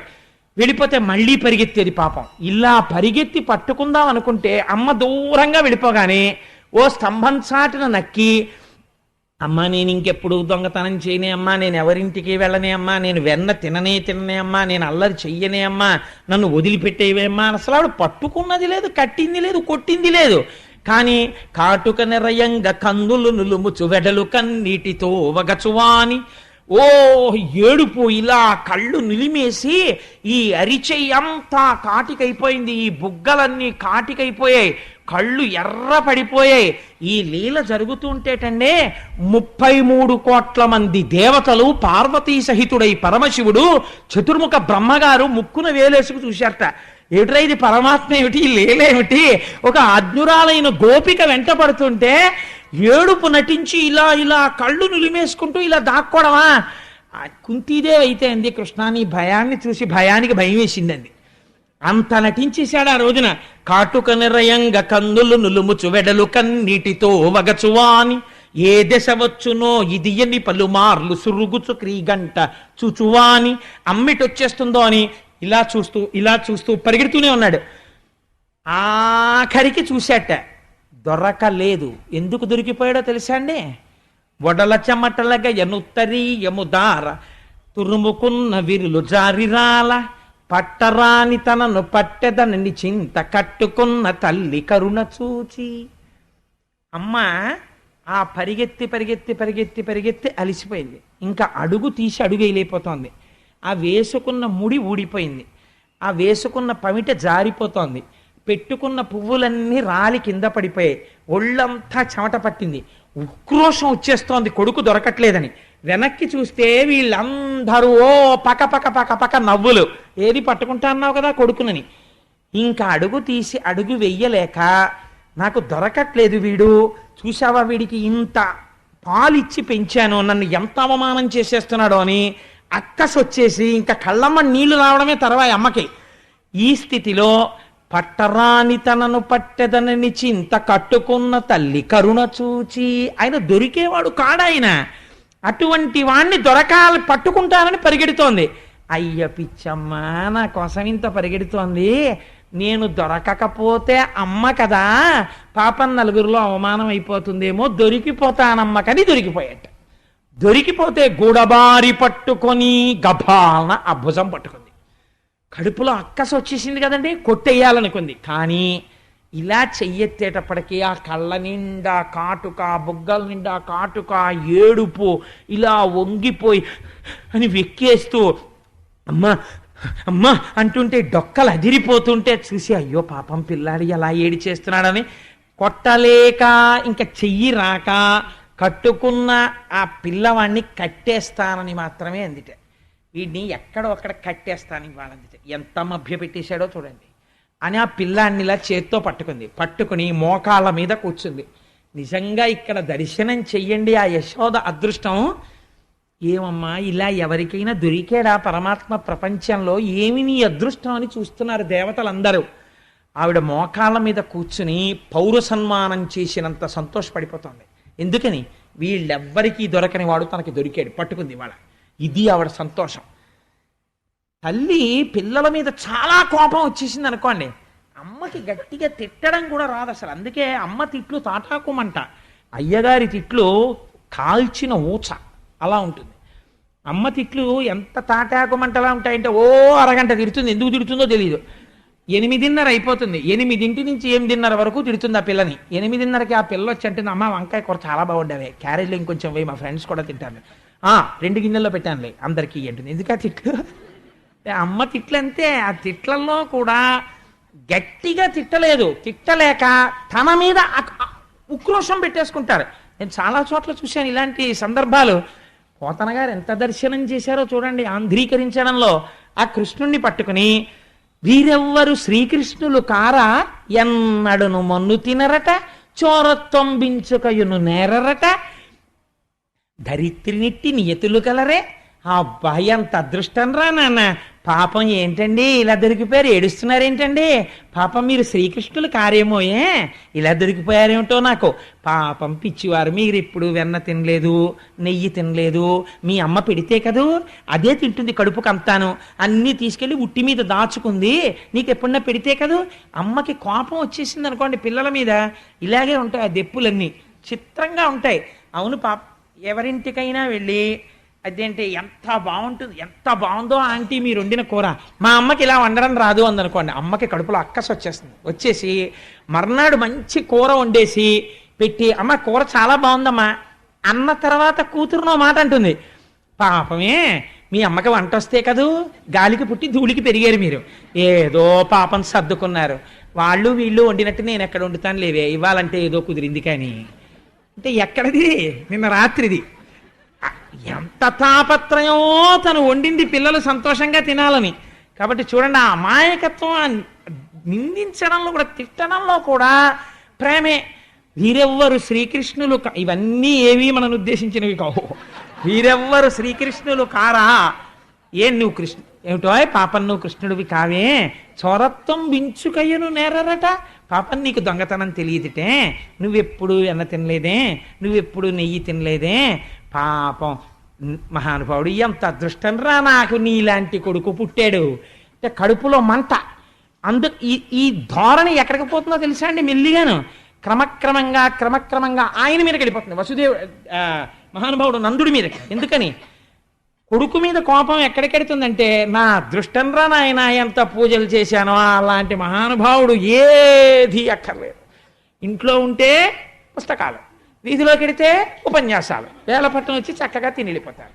బ్యాంకు పని నేనే చేసుకోవాలి, ఉద్యోగం నేనే చేసుకోవాలి, కూరలు నేనే తెచ్చుకోవాలన్నట్టు ఎంత అందంగా మాట్లాడిందంటే ఆవిడ, ఎంత అల్లర్రా నాయన, నా అదృష్టాన్ని ఇలాంటి కొడుకుంటాడ్రా అని దెప్పి పొడిచి కృష్ణుణ్ణి. ఇప్పుడు ఆయన్ని విడిచిపెట్టింది అనుకోండి, కట్టేయడం కష్టం, దొరకడు మళ్ళీ. అందుకని ఇప్పుడు ఏం చేయాలి? కట్టేయాలి ఆవిడ. అందుకని ఆ కృష్ణుణ్ణి చేత్తో పట్టుకుని ఆ కట్టడం కోసమని తాడు కోసం వెడుతోంది.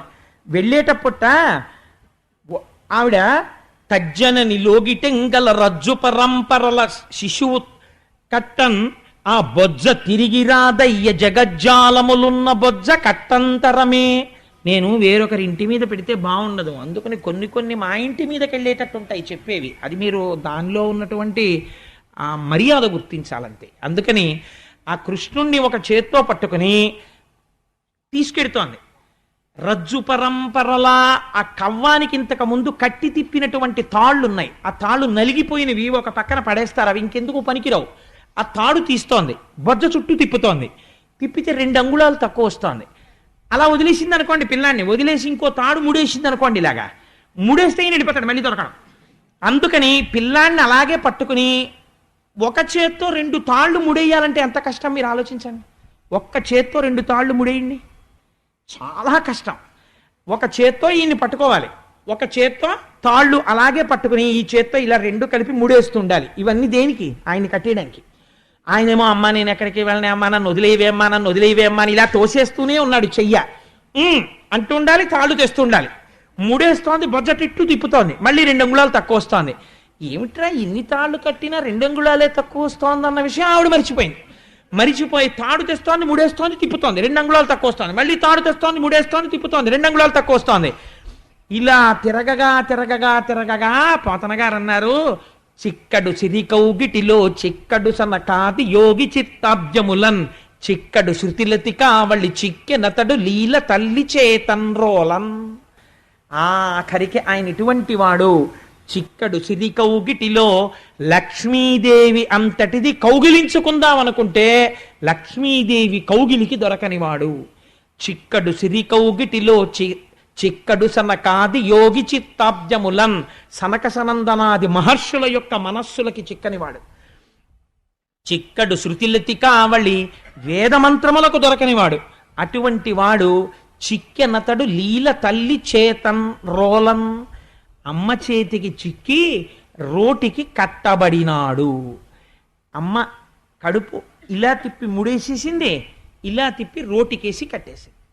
కట్టేసి ఆ రోజున యశోదాదేవి నేను పిల్లాన్ని కట్టేశాననుకుంటే పాకుతూ బెక్కుతూ అమ్మ వంక చూస్తున్నటువంటి కృష్ణుణ్ణి ఇలా వేలు చూపించి ఆ రోజున అమ్మ బుద్ధులు చెప్తుంటే నిజంగా బెంగెట్టేసుకున్న వాళ్ళ, అమ్మ కొట్టేస్తుందేమో అన్న వాళ్ళ ఏడుస్తూ వింటున్నటువంటి కృష్ణుణ్ణి చూసి ఆనాడుట అమ్మ గట్టిగా తాడు కట్టేస్తే రోటికేసి ఒంటి మీద శ్రీవత్సమన్న పుట్టుమచ్చ తప్ప వేరొక మచ్చలేని స్వామికి ఈ పొట్ట భాగం అంతా కందిపోయి తాడుతో నలిగిపోయి గుర్తుపడిపోయిందిట.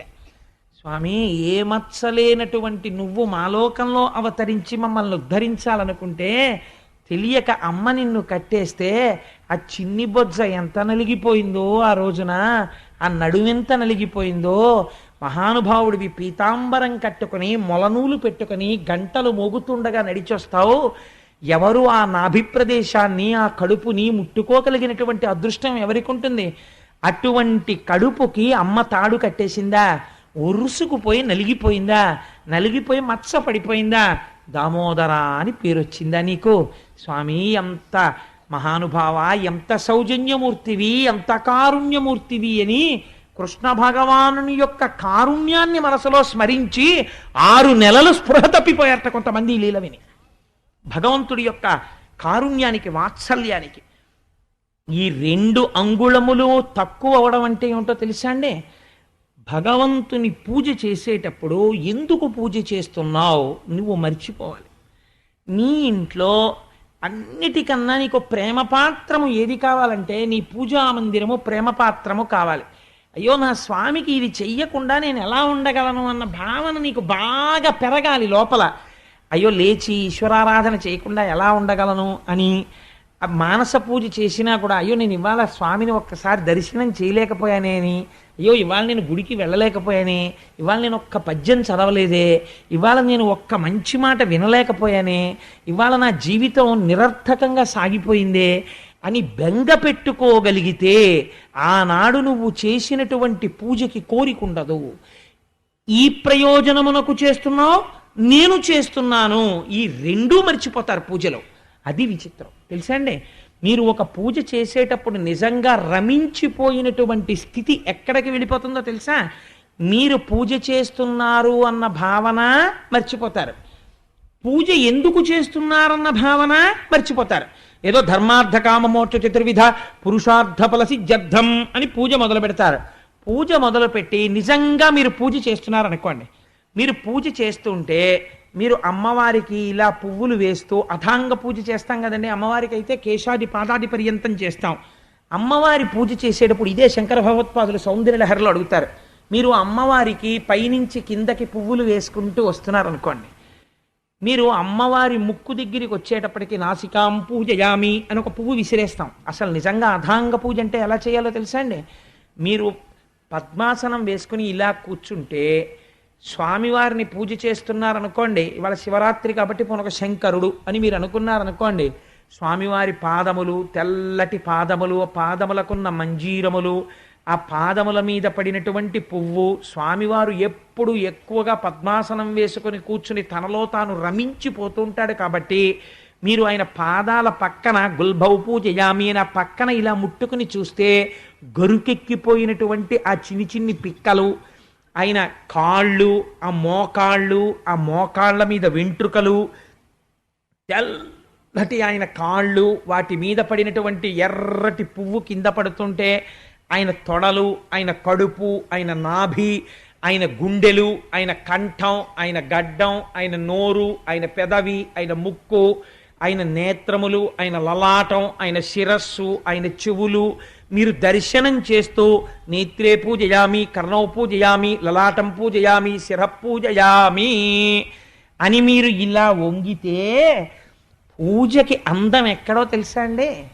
అప్పుడు శంకరుడు సంతోషించి, ఏమి పూజరా నాన్న ఎంత పొంగిపోయి చేస్తున్నావురా అని ఇలా అన్నాడు అనుకోండి. ఆయన తలమించి కదిలినటువంటి పువ్వు మీ మీద పడినట్టుగా మీరు భావన చెంది మీకు తగిలినట్టుగా అనిపించింది అనుకోండి. ఇప్పుడు పూజ దేనికి చేస్తున్నారు, ఏమి చేస్తున్నారు, రెండూ మర్చిపోయారు. మరిచిపోయి తాదాత్మ్యత పొందినటువంటి స్థితిలోకి వెళ్ళిపోయారు. అది నిజంగా మహానుభావుడికి ఎవరికి వచ్చిందో కాలే ఆలోచన. శ్రీశైలం మల్లన్న శిరసొంచేనా చేనంతా గంగమ్మ వాన అన్నాడు. నిజం కదండి. ఆయన జటాజూటమునందు గంగ ఉంటుంది. ఆయన ఇలా అన్నాడు అనుకోండి, భక్తుడి వంక చూసి ఓ చాలా చాలా చాలా చాలా చాలా సంతోషం, ఆయుష్మాన్ భవ అన్నాడు అనుకోండి. శంకరుడు కానీ ఇలా అన్నాడో చేనంతా గంగమ్మ వాన చెంబులో చిరిగిపోయినట్టు పడిపోతాయి. ఎందుకని? జటాటవీగల జల ప్రవాహ పావిత స్థలే గళేవలం జలంబితాంభుజంగ తుంగమాలికాం ఢమడ్ఢమడ్ఢమన్నినాదమడ్డమర్వయం చకార చండ తాండవం తనోతు న శివ శివం జటాకటాహ సంభ్రమ భ్రమన్నిలింప నిర్ఝరి విలోల వీచి వల్లరి విరాజమానమూర్ధని ధగద్ధగద్ధగజ్వలిల్లలాట పట్టపావకే కిశోర చంద్రశేఖరే రతి ప్రతిక్షణం మమ ధరాధరేంద్రనందిని కుచగ్ర చిత్రపత్రక ప్రకల్పనైక శిల్పిని త్రిలోచనే రతిర్మమ నవీన మేఘమండలీ నిరుద్ధరుద్ధర స్ఫురత్ కుహూనిషీదినీతమ ప్రబద్ధబద్ధ కందర నిలింప నిర్జరీధన తనోతి కృత్తి సింధుర కళానిధాన బంధుర అని ఆ శంకరుణ్ణి పూజ చేస్తూ రావణాసురుడు స్తవం చేస్తాడు. అగర్వ సర్వమంగళా కళాకదంబ మంజరీరస ప్రవాహ మాధురీ విజృంభణా మధువ్రతం స్మరంతకం పురాంతకం భవాంతకం మఖాంతకం గజాంధకంతకంతకం తమంతకంతకం భజే అని నేను స్వామి గంగానదిలో స్నానం చేసి సైకతం మీద కూర్చుని ఇలా చూస్తే నాకు దూరం నుంచి నిన్ను చూస్తుంటే వృషద్విచిత్ర తల్పయోర్భుజంగముక్తికస్రజో గరిష్టరత్నలోష్టయో సుహృద్విపక్షపక్షయో తృణారవింద చక్షుషో ప్రజామహీ మహేంద్రయో సమప్రవర్తయన్మన కదా సదాశివం భజే కదా నిలింప నిర్ఝరీ నికుంజకోటరేవ సన్విముక్త దుర్మతి సదాశిరస్తమంజలిం వహన్ విముక్తలోలలోచనల్లలాటపాల లగ్నక శివేతి మంత్రముచ్చర సదాసుఖీ భవామ్యహం అంటాడు. నాకు 3 నేత్రములు కలిగినటువంటి మహాదేవ దర్శనం కావాలి అంటాడు. అలా మీరు పొంగిపోతూ చేస్తున్నటువంటి పూజ యందు నేను చేస్తున్నాను, ఇందుకు చేస్తున్నాను, ఈ 2 మర్చిపోతారు. ఈ 2 మర్చిపోవడం 2 అంగుళాలు తక్కువ అవుతోందన్నది మర్చిపోవడం, అలా ఎలా తక్కువ అవుతోందన్నది తెలియకపోవడం. ఈ ప్రయత్నానికి, ఈ తాదాత్మ్యతకు ఈశ్వరుడు లొంగిపోతాడు. ఇది భక్తితో ఈశ్వరుని బంధించుట. ఇలా భక్తితో కట్టేశారు పెద్దలు. ఏ వేదంబు పఠించే లూత భుజగం వేశాస్త్రములు సూచే తానే విద్యాభ్యాసమునర్చె కరి చించే మంత్రమూహించే బోధావిర్భావ నిదానముల్ చదువులయ్యా కాదు మీ పాద సంసేవాసక్తియ కాక జంతు తతికిన్ శ్రీకాళహస్తీశ్వర. ఏ వేదం చదువుకుంది పాము, ఏ ఉపనిషత్తులు చదువుకుంది సాలెపురుగు. కేవలము భక్తి చేత పరమేశ్వరుడు వశుడైనాడు. అందుకే పోతన గారు అంటారు, మౌనులచే దానులచే యోగులచే యోగ సంవిధానులచే తన్ పూని నిబద్ధుండగునే శ్రీనాథుడు భక్తియుతుల చేతన్ బోలన్. మౌనంగా ఉన్న వాళ్ళ చేత, జ్ఞానము కలిగినటువంటి వాళ్ళ చేత, ధ్యానము చేసే వాళ్ళ చేత, దానం చేసే వాళ్ళకి కూడా భగవంతుడు ఇలా లొంగుతాడని చెప్పగలమా? చెప్పలేము. కానీ ఆయన దేనికి లొంగిపోతాడు అంటే కేవలము పరమభక్తితో ఆయన వెంటపడి మీరు ఏ అనుబంధం పెట్టుకోండి. కామోత్కంఠత కోపికల్ భయమునన్ కంసుండు వైరక్రియా సామాగ్రిం శిశుపాల ముఖ్య నృపతుల్ సంబంధులై వృష్ణులున్ ప్రేమన్ మీరలు భక్తి మేము ఇది చక్రం గంటి మెట్లైన వృద్ధామధ్యాన గరిష్ఠులైన హరిచందన్ వత్సుధత్రీశ్వర. ఒక కొడుకుగా, ఒక భక్తుడిగా ఒక తండ్రిగా, ఒక జగదాచార్యుడిగా మీరు ఏ రకంగా పరమాత్మతో అనుబంధం పెట్టుకున్నా అది ఉద్ధరించి ఈశ్వరుణ్ణి కట్టి మీ దగ్గరికి తీసుకొచ్చి నిలబెట్టగలదు ఆ భక్తి పాశము. అందుకే శంకరులు శివానందలహరిలో ఒక విషయం చెప్తారు. అది చెప్పి ఇవాళ మహోత్కృష్టమైన మహాశివరాత్రి కాబట్టి ఆ శ్లోకంతో పూర్తి చేస్తాను. మార్గావర్తిత పాదుకా పశుపతే రంగస్య కూర్చాయతే గండూషాంబు నిషేచనం పురరిపోర్దివ్యాభిషేకాయతే కించిత్ భక్షిత మాంసశేష కబళం నవ్యోపహారాయతే భక్తి కిం న కరోత్యహో వనచరో భక్త్యావతంసాయకే. ఈ శ్లోకం చెప్పుకు తీరాలి అంటే మహాశివరాత్రి నాడు. ఒక తిన్నడికి ఏం తెలుసు, కానీ ఆయన కాలికి వేసుకున్న చెప్పుతో జంతువుల మలమూత్రములు తొక్కి, అయ్యో ఈ శివలింగం ఎన్నాళ్ళయిందో నా శివయ్య అన్నం తిని స్నానం చేసని ఆర్తి పొందాడంతే. వచ్చి ఆ చెప్పుతో శివలింగానికి కూర్చగా నిర్మాల్యం తీస్తారు. పొద్దున్న మీరు చూశారు కదా, ఒక దళం పట్టుకుని కూర్చగా తీసేస్తారు నిర్మాల్యం. ఆ నిర్మాల్యాన్ని తీస్తున్నానని కాలి చెప్పుతో తీశాడు. అయినా సరే ఉన్న అజ్ఞానం మాట ఎలా ఉన్నా భక్తికి శంకరుడు పొంగిపోయాడు. కించిత్ భక్షిత మాంసశేష కబళం నవ్యోపహారాయతే. కొద్దిగా తను తిని తెచ్చాడు, ఎంగిలి మాంసం ముక్క ఉమ్మితో ఉన్నది అక్కడ పెట్టాడు. ఆ భక్తికి లొంగిపోయి ఈశ్వరుడు ఆ మాంసం ముక్క తినేశాడు.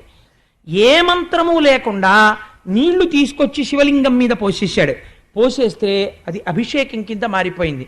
భక్తికి శంకర నువ్వెంత లొంగిపోయావు. దూర్జటి కాళహస్తీశ్వర శతకంలో ఇది చెప్తే అది చెప్పకుండా నేను ఉండలేను. దూర్జటి కాళహస్తీశ్వర శతకంలో దెప్పి పొడిచాడు శంకరుణ్ణి. నీకున్మాంసము వాంచయేని కరువా నీ చేత లేడుండగా జోకయినట్టి కుఠారముండ అనల జ్యోతుండ నీరుండగా పాకంబొప్ప ఘటించి చేతి పునుకన్ భక్షింపక ఆ బోయచేచే కొంటెంకిలి మాంసమిట్లు తగునా శ్రీకాళహస్తీశ్వర. పిల్లలు కరువు కింద తినేస్తున్నారు అనుకోండి, ఓ తినేస్తుంటే ఇంటికి వచ్చిన తర్వాత అంటాం, ఏంటి అది ఆ హోటల్కి వెళ్ళినప్పుడు ఎప్పుడు ఇంట్లో తినని దానిలా అంకుల్ ఇంకో అప్పడం వేస్తారా, అంకుల్ ఇంకొంచెం పెరిగేస్తారా అని ఇంట్లో తినమంటే తినరు. అదేంటి అలా తినేశారా, టేబుల్ దగ్గర వాళ్ళందరూ అదేంటి అలా తినేస్తోంది ఆ పిల్లాడని చూస్తున్నారు, కరువా మీకు అంటారు ఇంటికి తీసుకెళ్ళాక పిల్లల్ని. అలా శంకరుణ్ణి పట్టుకుని దూర్జటి ఏమడిగాడో తెలుసా అండి, నీకున్ మాంసము వాంఛయే నీ కరువా. శివ నీకు కరువా మాంసం, నిజంగా నీకంత మాంసం తినాలనుంటే బోయవాడు కొరికి తెచ్చిన ఉమ్మితో కూడిన ఇంగిలి మాంసం తింటావా? ఎందుకే నీకంత కరువైతే ధవళవపుషమిందోర్ మండలే సన్నివిష్టం భుజగవలయహారం భస్మదిగ్ధాంగమీశం మృగయ పరశు పాణిం చారు చంద్రార్ధమౌళిం సదయ హృదయ మధ్యే సంతతం చింతయామి. ఈ చేతిలో లేడుంది, ఈ చేతిలో గొడ్డలుంది. హాయిగా నువ్వు లేచి వంటింట్లో కూడా వెళ్ళక్కర్లేదు. ఇలా కూర్చున్నవాడివి గొడ్డలు పెట్టి ఈ జింకను దెబ్బ కొట్టి ఇంత మాంసం ముక్క తీసుకుని చేతిలో ఉన్న కపాలంలో పడేసుకుని తలలో ఉన్న నీళ్లలో కాస్త ముంచుకుని 3 అగ్నిహోత్రం మీద ఇలా పెట్టుకుని ఉడకించేసుకుని నోట్లో పడేసుకుంటే అయిపోయాయి. వంటింట్లోకి వెళ్ళక్కర్లేదు, మాంసం తెచ్చుకోక్కర్లేదు, ఏమీ చేసుకోక్కర్లేదు, హాయిగా తినేసి. ఇది మానేసి ఎంగిలి మాంసం తినేస్తావా? ఏమిటయ్యా ఈ పనులు, నీకు కరువా అని అడిగాడు. అంటే నిజంగా కరువానే. శంకర భక్తికి ఎంత లొంగిపోయావయ్యా అన్నాడు. భక్తికి శంకరుడిగాను లొంగాడు, కృష్ణుడిగాను లొంగాడు. ఆ భక్తితో కూర్చుని ఆ జ్యోతిర్లింగం అక్కడ 12 గంటల వేళ అభిషేకం జరుగుతుండగా చూస్తే మననెందుకు అనుగ్రహించాడు, అనుగ్రహించి తీరుతాడు. అందుకని ఇంత పరమోత్కృష్టమైన లీల నేను చెప్పలేదు, ఈశ్వరుడే తెచ్చుకున్నాడు ఇవాల్టి ఉపన్యాసానికి ఆ లీల వచ్చేటట్టు. అందుకని మనయందు అవ్యాజమైన వాత్సల్యంతో పరమాత్మ భాగవతాంతర్గతమైన ఈ లీల ఇవాళ నా చేత చెప్పించి నన్ను మిమ్మల్ని అందరినీ ధన్యుణ్ణి చేసినందుకు స్వామి పాదములు పట్టి నమస్కరిస్తూ మనం పెట్టుకున్న సంప్రదాయాన్ని అనుసరించి చక్కగా 11 మాటలు నామం చెప్పుకుని ఎక్కడి వాళ్ళు అక్కడే కూర్చుంటే మూర్తిగారి బృందం వచ్చి శంకరుడి మీద అద్భుతమైనటువంటి కీర్తన చేస్తారు. మనం ఎలాగో 12 గంటల వరకు ఉంటాం కదమ్మా శివలింగ దర్శనానికి, చక్కగా కూర్చోండి. అందుకని ఇప్పుడు నామం చెప్పండి. శ్రీ శ్రీనివాస గోవింద, బలరామానుజ గోవింద, సీతానాయక గోవింద,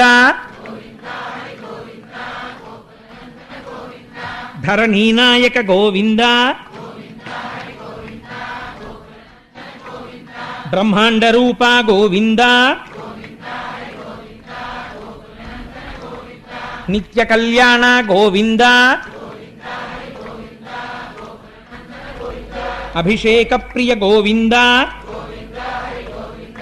గోకులనందన గోవింద గజరాజ రక్షక గోవింద గోవింద హరి గోవింద గోకులనందన గోవింద తిరుమలవాస గోవింద గోవింద హరి గోవింద గోకులనందన గోవింద శ్రీనివాస గోవింద గోవింద హరి గోవింద గోకులనందన గోవింద శ్రీ వెంకటేశ గోవింద గోవింద హరి గోవింద గోకులనందన గోవింద శివరూపమూర్తి గోవింద గోవింద హరి గోవింద గోకులనందన గోవింద గోవింద రూప పరమేశ గోవింద హరి గోవింద గోకులనందన గోవింద. సర్వం శ్రీ ఉమామహేశ్వర పరబ్రహ్మార్పణమస్తు. స్వస్తి.